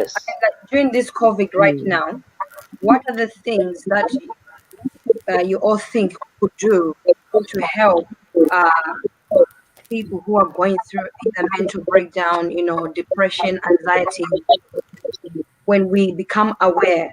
What can we do, like as friends, as family? Is that to call them every day, or just general, let's meet up for lunch kind of chat, or is it just where one of those say, or you tell them, there's support you can go to? What would you say are the tips you give asking a I mean, friend to? all those can work. All those can work. You have to keep in touch with people. Yeah, make regular contact. If you can meet up, you can meet up with them once in a while. If you've got pointers of where they could seek more help, you give those pointers and follow up if they're actually do attending those appointments. If people are on medication, you can remind them to take their medication. But it's just a combination of all these kind of therapies, if I can call them that, which can help, you know. So well, everybody that's under this pandemic, the worldwide, we're all worried about the pandemic, but we also have the duty to care for one another as well as to look out for one another. So in that instance, there's some people who are not coping better like the way we may be coping. So it's Yeah. just to pay that extra attention to give them that little lift to talk to them to ensure they've got their medication. If it means me picking up their prescription for them once in a while, can do that.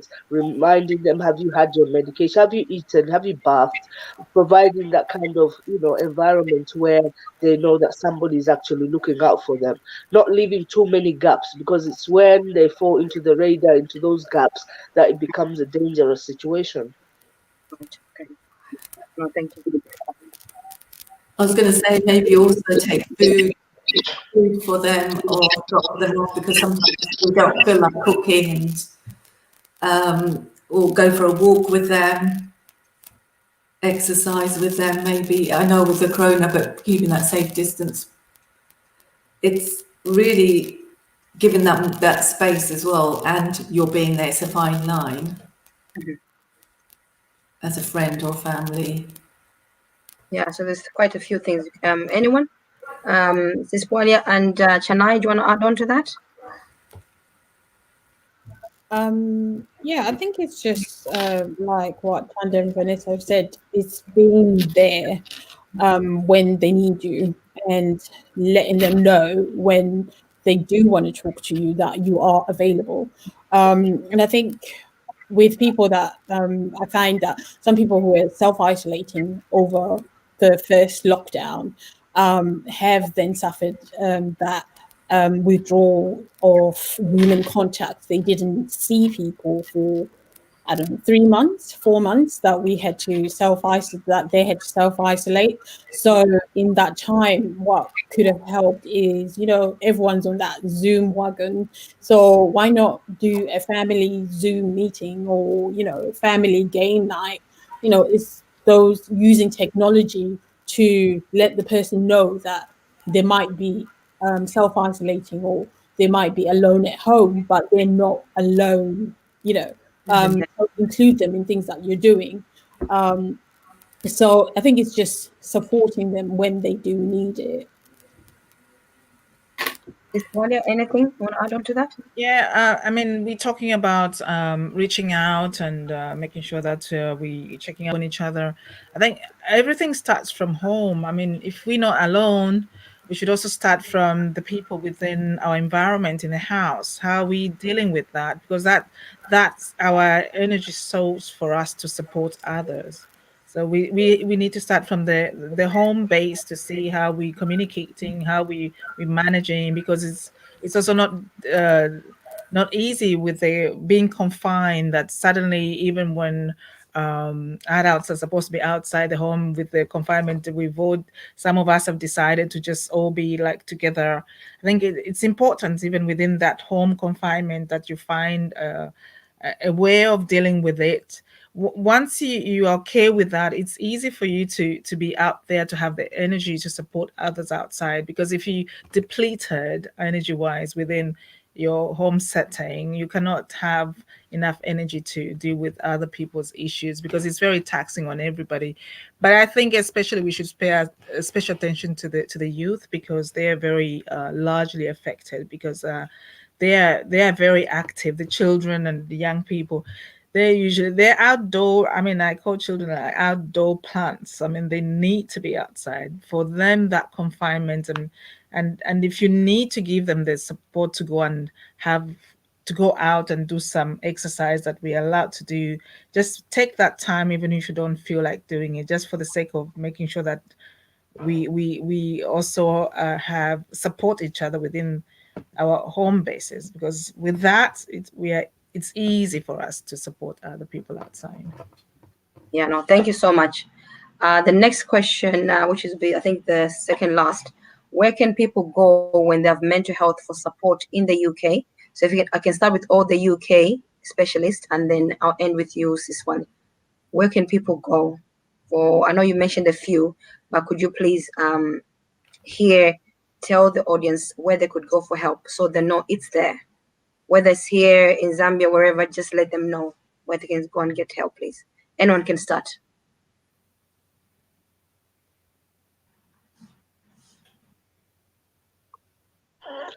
Yeah, here in the UK, I think it's quite clearly stated in most areas that you go. There's so much information, like when you go into the hospitals, in the A&E department and everywhere, you find the GPs, you find a lot of information that gives you pointers of where you can go with what problem. For example, there's charities, and the few that come to mind are Mind, the OCD Action, Samaritans, the A&A, which is Alcoholics Anonymous, which also have the Smart Recovery, and that encompasses the drugs as well, so drugs and alcohol. You have the Crews, which are the bereavement care, and you've also got the eating disorders. Which have their own charities as well. We've got Relate for the relationship issues. People going through divorce and so on can relate to children and so on and so forth. But having said that, you've also got your GP as one first port of call as well. You've got 111, which is a number that you will call for any issue, and they will give you pointers of where to go. You have the A&E. A&E is like any other walk-in. We have the mental health liaison teams that are attached to every A&E. I want to assume every A&E in England has got the mental health liaison team there. If at the triage, what the issue that you have is mental health, they'll take you to the mental health liaison team, which will then assess you and see where to go from there. If the situation is where it's a crisis and someone's life is at risk, their life or other people's lives, or they cannot keep themselves safe or keep another person safe, it has to be a 999 situation. And don't ever shy away by thinking, well, oh, is this a 999? If you're not safe, if there's risk of lives, 999. Ambulance will be sent out, as well as the police sometimes have to get involved, because there are times that somebody is going through a crisis, or they're psychotic and they're wielding a knife, or they're tying something to their neck, or they're threatening other people. The police definitely need to be involved, and they've got sections on which they can pick up that person and take them to the nearest place of safety, what we call a place of safety. Okay, so GP, A&E, 999, 111. These are the four things that should be ringing in people's heads. The other thing is charities. Charities, you can access so much information even on the internet, in everywhere, even in the hospitals, GP areas, even on the everywhere that you go in newspapers, the charities are clearly listed out for you. The churches as well, organizations, communities, mosques, every place of faith or prayer and worship, you can attend those. We've got leaders there who know how to work with people who could be going through mental illness as well. Vanessa and Chennai, do you want to add?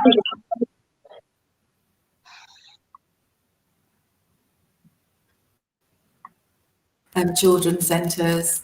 The other, you've covered all the organisations that are there, and there's many more like the Terence Higgins Trust. But I wanted to mention that there is private therapy that's available with private individuals or organisations, and it could be self-funded or funded by your company or funded by the insurance company. So you've got a couple of ways of getting help when you really need it, because there could be waiting lists for those organisations as well, which is very high, especially in the UK. And for longer term therapy, which is not offered unless you have the severe disorders that we've talked about here. But if just to take that peace of mind while you're waiting, there are organisations like the British Association for Counselling Psychotherapy, there's the psychological societies. There are a number of ways of getting help, even in the short term. Shania? Yeah, I think Vanessa and Chanda have covered most of them. There is a text messaging service that they did start over the lockdown, which is called Shout. My phone's gone off. I can't find the numbers, but I'll put them on after I come off. So it is a text messaging service that you can use in the UK, and they will reply back to you. And again, I think IAPT is a vital tool in the community. Depression, anxiety, low mood, just you can self-refer. And again, I will put the name of that service underneath.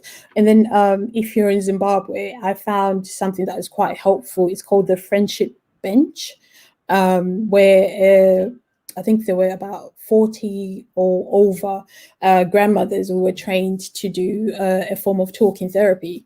So it is something to look out for. And again, I will put it on the link. It's just members of the community will go and sit on a bench, and this grandmother will come and talk to you about the depression, anxiety that you're going through, which is quite, I think, very vital. And Sis Chanda, just before I go to Sis Walia, could you talk about the Zambian side? Because I know you said you're kind of familiar with Zambian support. To let the audience know where can you go for support, please. I think if I say that there is probably, because we don't have like the GP system like we have here. It's very difficult to connect from one step to the next. But the mental health institutions and the mental health hospitals are approachable. They are approachable. Obviously, you get a referral. Maybe people start from the general hospitals. They are suffering from this, and then from there it is diagnosed that this person needs to be seen in the psychiatric hospital, and they are taken there. It's just people really having that trust to say they can go to these hospitals and they can be treated there. So it's I can't explain what the chain is, how to get there, but it's probably just encouraging people to have that mindset to say the help is there. It's just a matter of approaching it. Okay. They should not let that stigma be something we should be talking about this day and age. The help is there. Approach it. Go to hospital, and if somebody is diagnosed with a psychiatric problem, go to the mental health hospital. Go to the hospital and get the help. As well as we've got counseling sessions.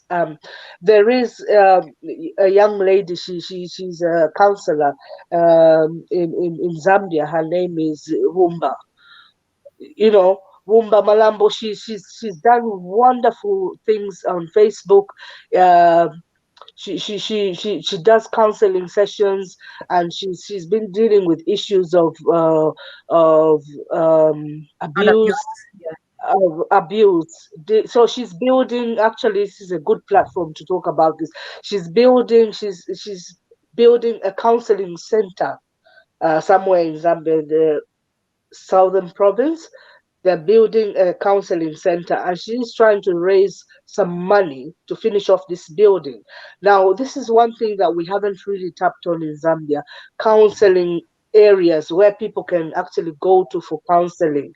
We have depended so much on our own communities, our own friends and relatives, but there are now centers that are mushrooming, and Wumba is doing some of these things, as well as other people dotted around in Zambia.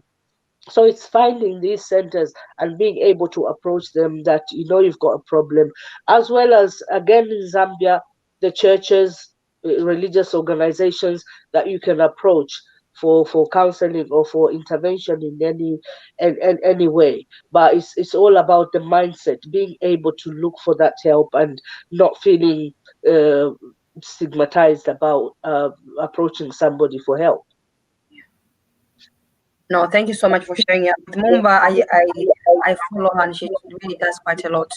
She's done a Especially with like now she's more focusing on child abuse a lot, and she's really making it out there for people to understand these things are happening. Let's do something about it and stop it. yeah. Yeah. So, Sis Wanya, if you can just tell us from the Belgium's point of view, where could people in Belgium? Okay, before I go to the Belgian touch point on to of Zambia as view, well, please. Zambia, Oh. I just wanted to add that there are several counseling centers in Zambia at the moment. I think in the chat on the link, just ask the Zambians that have been commenting to add the list of people that are available for counseling, because I think several cities, provinces or towns or districts in Zambia, they've really stepped up, and they're offering services. There's even, you have alcohol addiction, you have several programs actually. I think just ask them to provide information so that you can share it, since we here to talk about information and awareness.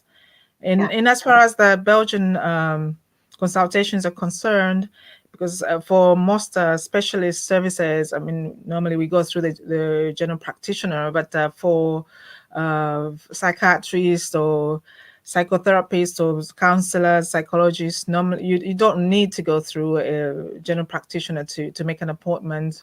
But the only difference is that is the fee, perhaps. But for anybody in Belgium, because in Belgium we are confronted with several languages. So we have French speaking, Dutch speaking, people that, but if you go to the geomed.be, you are able to reach out, to reach anybody that can support you. And also we have the Belgian Federation of Psychologists, we have the Association of Belgian Psychiatrists and Psychotherapists, both in Dutch and English speaking, I mean, Dutch and French speaking. We have several charities that offer those facilities as well. We have also the CCG. We have the Santé Wallonie, that's the Health Wallonia, the French-speaking part. But all in all, when you go to the geomed.be, you'll be able to find information about any service or specialist you want to find in Belgium. Thank you so much. And Dennis has added a comment to say, for him, his first step was to go through the GP, who referred him to a psychologist. But however, he found the NHS waiting list very long. But it helped by just starting off with a conversation with the GP, by telling them how he felt. And also Siku, so I'll just go through the questions now, which they've asked. One of the question was, so let me just find the question and then we will be nearly done. This is one of our questions to say, I've been trying to get my autistic son assessed for ADHD. It's taking such a long time. Why does it take so long? I don't know if you, for the people working the NHS, if you have the knowledge, if you could kindly share, why does it take so long? Who wants to go first? I'll go. I think, unfortunately, with the NHS, the waiting list for most things it's just long. That's the NHS is so over. It's like the demand for the NHS is just high, and in most things, it just takes way too long. If you can go private, if you feel that you want something resolved sooner, then I would maybe advise to go private. But then another thing as well is you could call up the ADHD clinic and find out where you are at the waiting list and just share your concerns. Go back to the GP, share the concerns that you have with your son about what is going on. And I think if your son's autistic, then you might be open to the name's gone out of my head. Like an autistic team. Or maybe also just involving that team that your son is working with to chase up the ADHD referral. Sometimes that helps. So, yeah. Sis Chand and Vanessa, any... It's constant follow-up, really, because you can fall in the loop. So if you regularly, every couple of months, check up, or a couple of weeks, where are you on the list? that's the only way with the NHS at the moment, because there is such a high demand. It's in most of the services now. Even if you want to get your tonsils sorted or your dentist, it is underfunded still, and there's still, in the UK, we've got a lot of work to do in the mental health sector side to be able to give the services that people need with the demands that is being requested. We are being fortunate that people are coming out more saying that they need help, that's really is helpful to that people are coming out. Therefore, maybe the local governments and people we can pressure or talk to, or that we need help, that people need this. So where else can we make it easy for people to get to the services they need? Apart from not following up. Sis Panda, anything? Not really, to be honest. As much as it is rather hectic out there. Just for anything concerning the NHS, the waiting list is, if I tell you the little minor procedures that I'm waiting on the NHS for myself, my goodness. The waiting list is way too far. I think just don't give up, and just push from the services that you're already working with to keep And following you up, think keep chasing COVID up. as well has added on to the waiting list even longer? It appears so, because the like my little procedures, it has to wait because it's not life threatening, and then you can't bring you to a place where there's more risk of COVID, that things like that. So there's already another excuse. We can't bring people in for certain things. If they can wait, let them wait, because we're exposing them to more to more danger. So the COVID has contributed a lot. Yeah. No, thank you so much. This question is for everyone. Anyone can answer, please.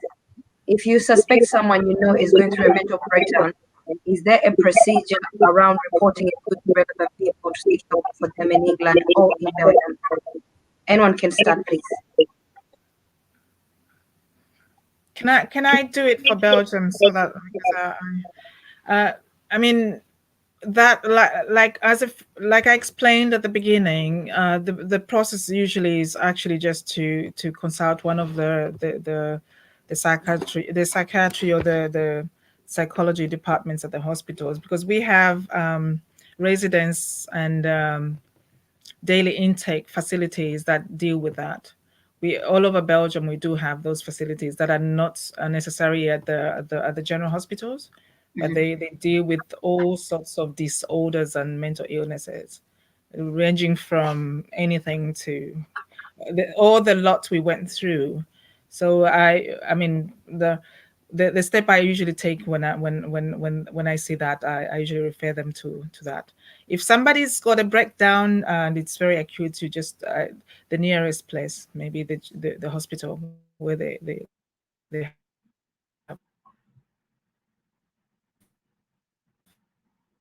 Okay, I think her internet just gone off there.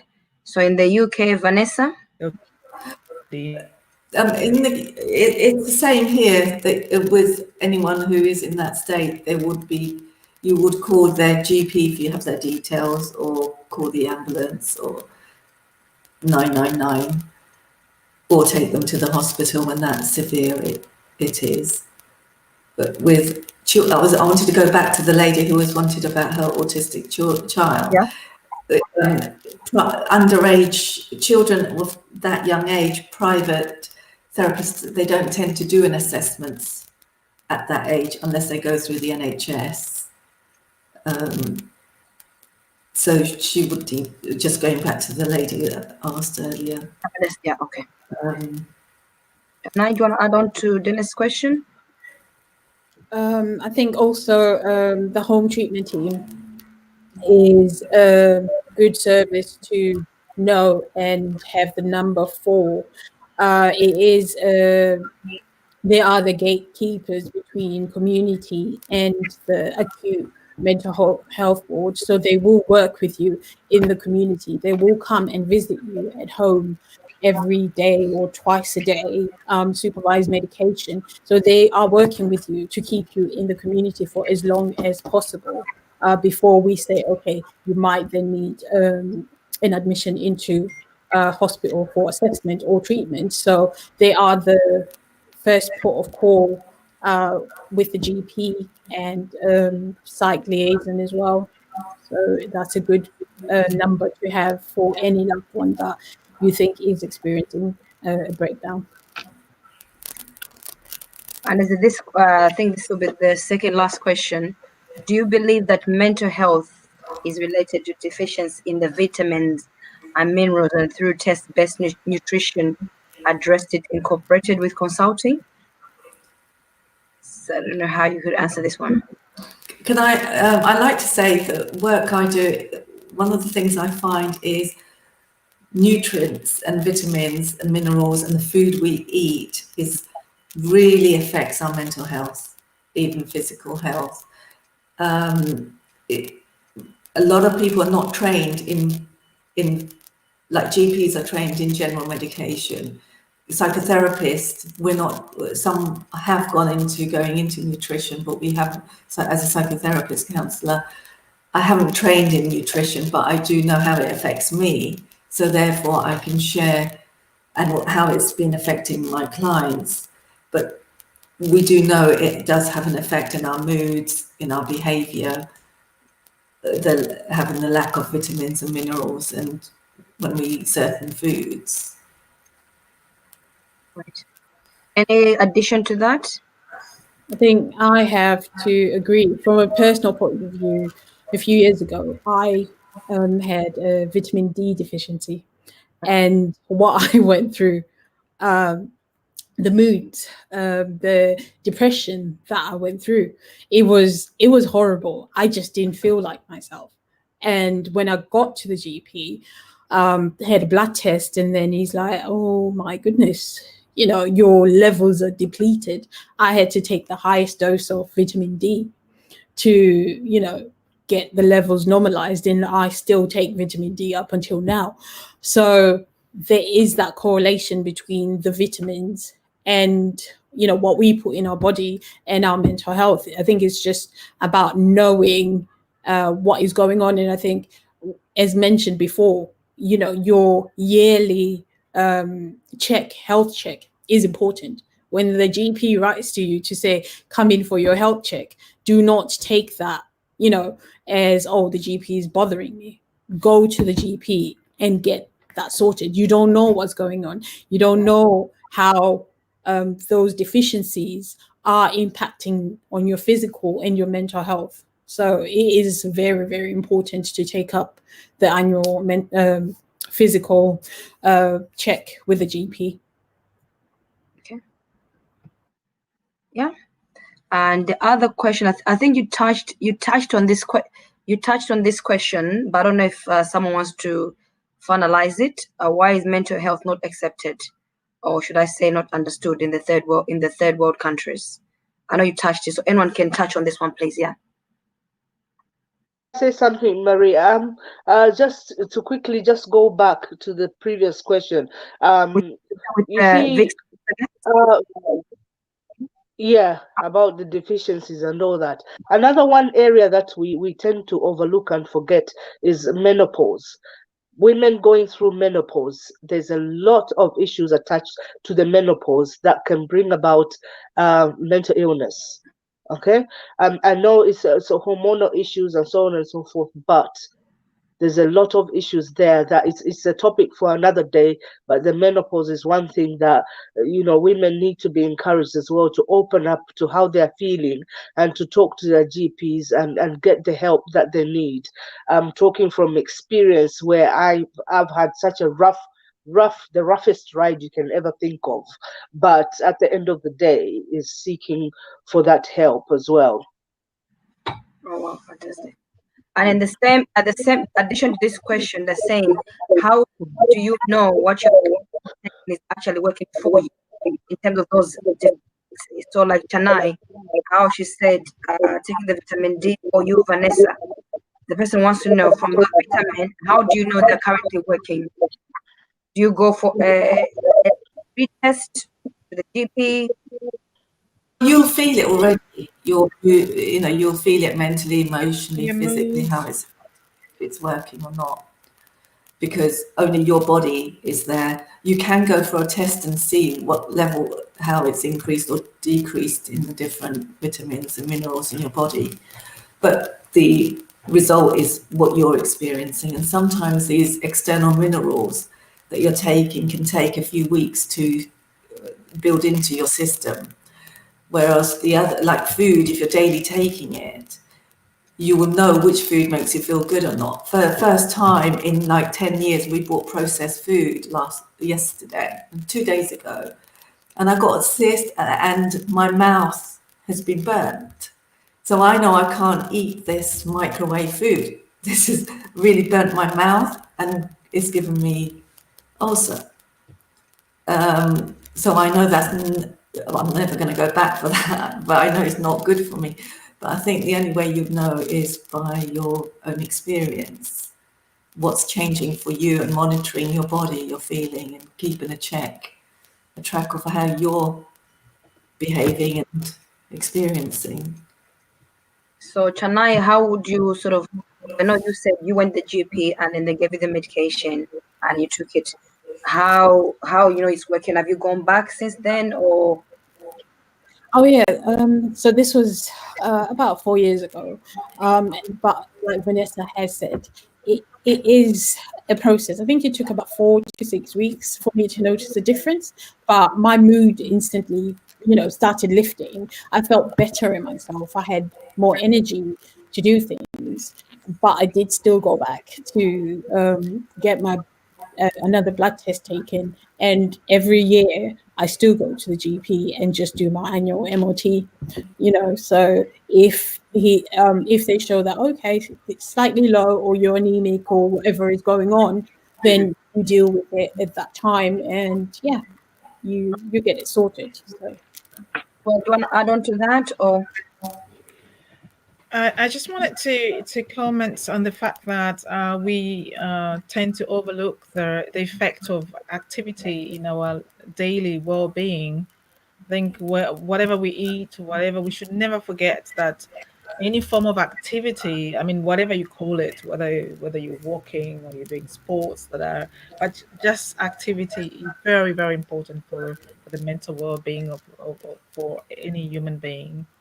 I think it's second only to food, and food in itself actually is a combination, is an accumulation of our habits that we have. It's not just one instance that affects our mental health. It's our habitual eating habits that are very important to our well-being more than. And in the modern psychiatry or clinical psychology treatments, I think Chanda, maybe that you might experience that there's an insistence in institutions also to have nutritionists advise when they're looking at a situation to either stabilize the energy levels, but this is all about your energy levels. So activity, food, and it's all very part and parcel of your general well-being. And I think I'll check this is the last question. This one says, trying to get help for an adult in the UK who's clearly suffering from mental health but can't recognize it themselves is a nightmare. All the GP and NHS will tell you is that they're an adult and they need to seek help for themselves. What is one supposed to do in this situation? So if you can just speak from your own expert point of view, please. I don't know who will start. I can start. I would recommend that person comes for therapy or seeks help as well to talk about what they're experiencing and how they can support the person. Because if they're not recognizing their symptoms, it's going to be hard and very frustrating. And what you want to do is keep your mental health strong, because you can easily fall into the trap. Are you saying the friend should go to the GP to tell the GP about the friend situation? They can do, but it's more getting help for themselves, because as much as they want to help someone, until they're ready to get help, it is really a challenge. And Yeah, so the question here is, what is, let's say you and me were friends. You tell, I notice you've got mental issues, but you don't recognize yourself. What am I supposed to do in this situation? Because when the person is calling the GP is saying that person is an adult, let them calm themselves. But you know this person is actually going through the problem. But unfortunately, that's the process. Oh, so it doesn't matter. Okay. Doesn't matter. So I'm suggesting that the friend or the family member come for help, go and seek therapy for themselves, is another way of trying to get help for the other person, because they could get lots of different professional tips and support through going help for themselves and keeping their mental health and body strong to be able to support the person who is going through that. All right. Okay. Sis Chanda or Chana, you want to add on to that? Yeah, so just adding on to what Vanessa said, there is carer centres in the UK that the friend, the family member, as the carer of the person experiencing that mental health, you suffer a lot. There's a lot of impact on your own mental health. So getting support from the carer centre, getting support from a psychologist, psychotherapist is very important. And unfortunately, as Vanessa said, from my work triaging patients, I can get a referral from a family member saying, my friend, my family member is experiencing mental health issues. I ring up that person. They all tell me I don't want any input from mental health services. It stops there. There's nothing that we can do as a service until they are at a point where they deteriorate to the point where they need to be sectioned and brought into hospital. Then there's not much services can do.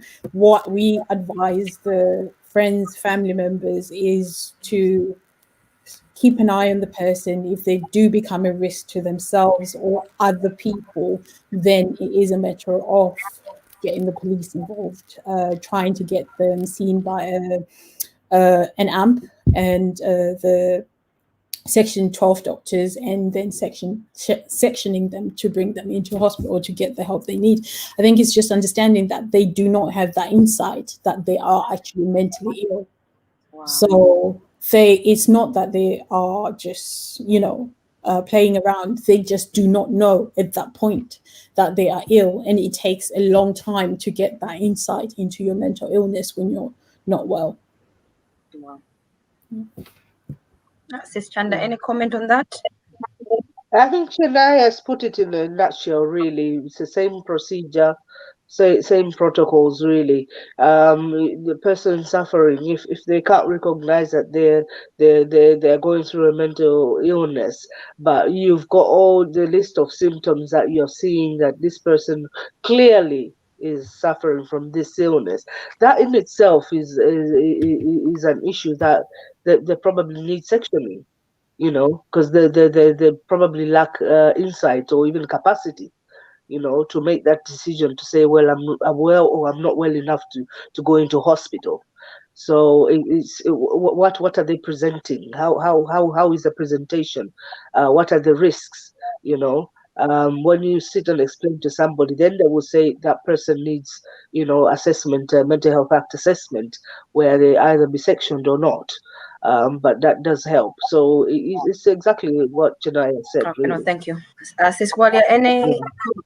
Yeah, I think the procedure is very similar to Belgium, because I've had a couple of people actually that had to involve the ambulance service to be sanctioned for them to go to the hospital to be seen by the psychologist or psychiatrist, because they didn't just want to accept that they really had issues. But when especially when it involves somebody almost self-harming, or they're being a nuisance to the neighbors, and being a nuisance to the neighbors out here it's a huge problem. So when people report you, reportedly you can end up in the police cells. But if you understand that the person is actually undergoing mental illness issues, then the best thing you can do as somebody close to them is just call the special ambulance for them to take them for help, because the result of waiting can be this consequences could be actually very grave. Okay, no, thank you so much. I think that was the last question. I just want to make sure I've answered everyone's question. Yeah, I think that was the last question. So I'll start with you, Sis Chan. Sis Walia, I'll put your contact. So if you could please kindly tell people how they could reach out to you if they want to, a further chat with yourself. That's my number. I'm easily reached by WhatsApp. Contact is easier for me than phone calls. I think during COVID, I don't want to take too many phone calls. I think I like to read messages, and then but I'm available anytime if anybody needs support. They know somebody that needs support and they just want information on how to go about it. I'll be happy to help. Okay. And the next person, Chennai, if you could please kindly share as well. Yeah, that is my number. You can send me a message. I think I work with, I phone patients 3 days a week. So text message is fine. WhatsApp is fine. Slightly, I work around the kids. So I might take a few days to reply sometimes, but just be patient with me. And yeah, I am more than happy to help you, signpost you where you need to be. Yeah, and thank you, Maria, for having us. No, thank you as well.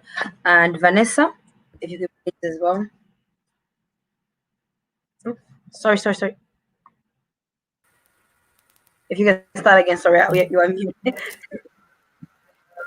You can text or email or any way that's easier for you to communicate. I'm online and also I work in person. And during the COVID, I still have the 2 meter distance. And if there's an emergency within 24 hours, I tend to get back to somebody. Also, I have an Instagram, which it just started recently, where I update with books and information on topics and tips on how to help yourself. What's Instagram, please? You can share your Instagram, please. It's Vanessa Emile 1, and that usually has. So I give tips on different issues that people might be experiencing, and books, and sometimes remedies. That's just personal. Yeah. And last, and the place. Hi. Yeah, that's my contact number. I'm reachable most of the time if I'm not at work. But one of the other places that a lot of people do reach me is on Messenger, on my Facebook page, and it's just Chanda Museba. If you can access that, you can put me on, hook me up on Messenger. I will reply. I do get back to people. I've been working with people through my Messenger, and hopefully rendered some help where it has been necessary. But that's my contact number. Please do not shy away. Just give me a quick call, give me a quick text, and I'll get back to you definitely. Yeah. So thank you so much. I think we've gone through all the questions. Thank you very much for each and every one of you for coming to talk in the business chat with Maria. This topic was vital, is vital, and I think it's up to us. You said the community, the expertise to help other people, and I am thankful for the audience as well who watched. Their contacts are here, so please feel free to inbox me if you missed out their contact. Reach out to them. They're the expert, the professional skills. They've taken an oath to keep your conversation private and confidential. So whatever you say to them, is to stay with them. It will not be spread around the community. They're here to help, to listen to you, guide you, and direct you to the right support. Mental health is an illness like any other illness. So don't feel stigmatized or feeling like, it's wrong to have mental health. We all need help in different ways. COVID has affected us all differently. So please seek the help that you need.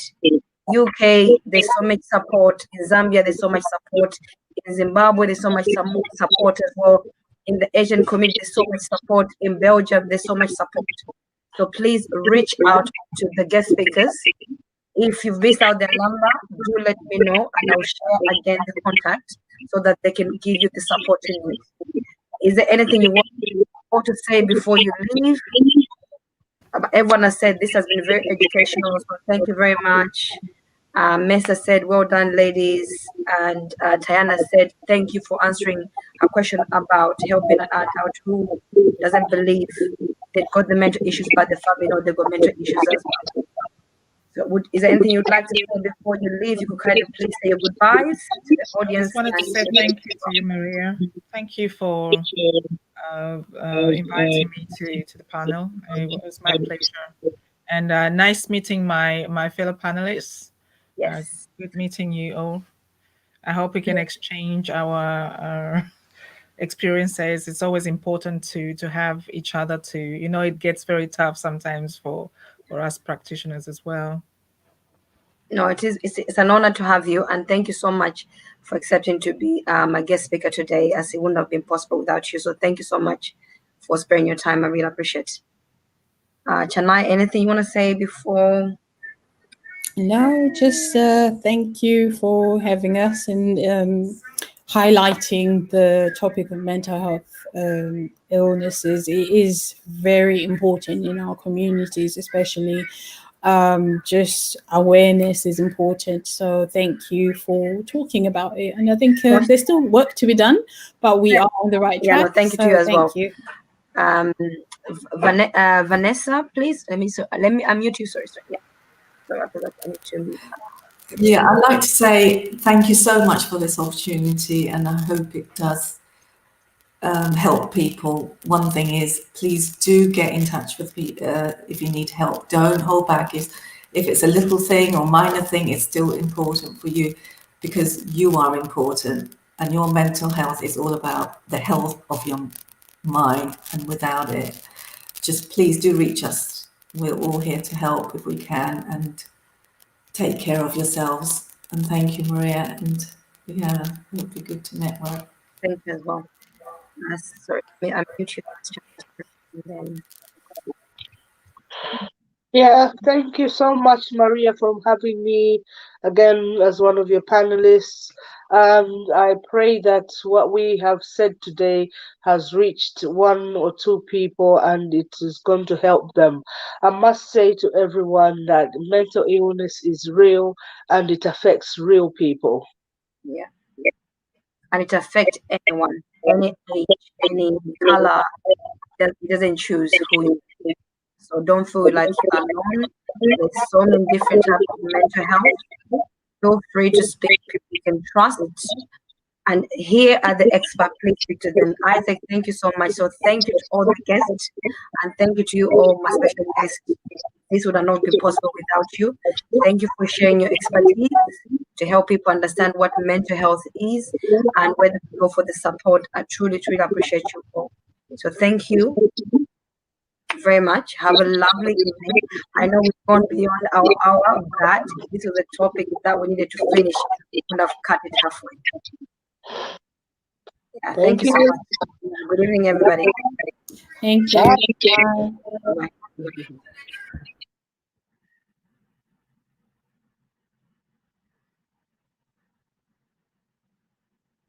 So thank you, everybody. That's all done now. So thank you for joining in. I hope you picked up one or two tips to help your family, your friends.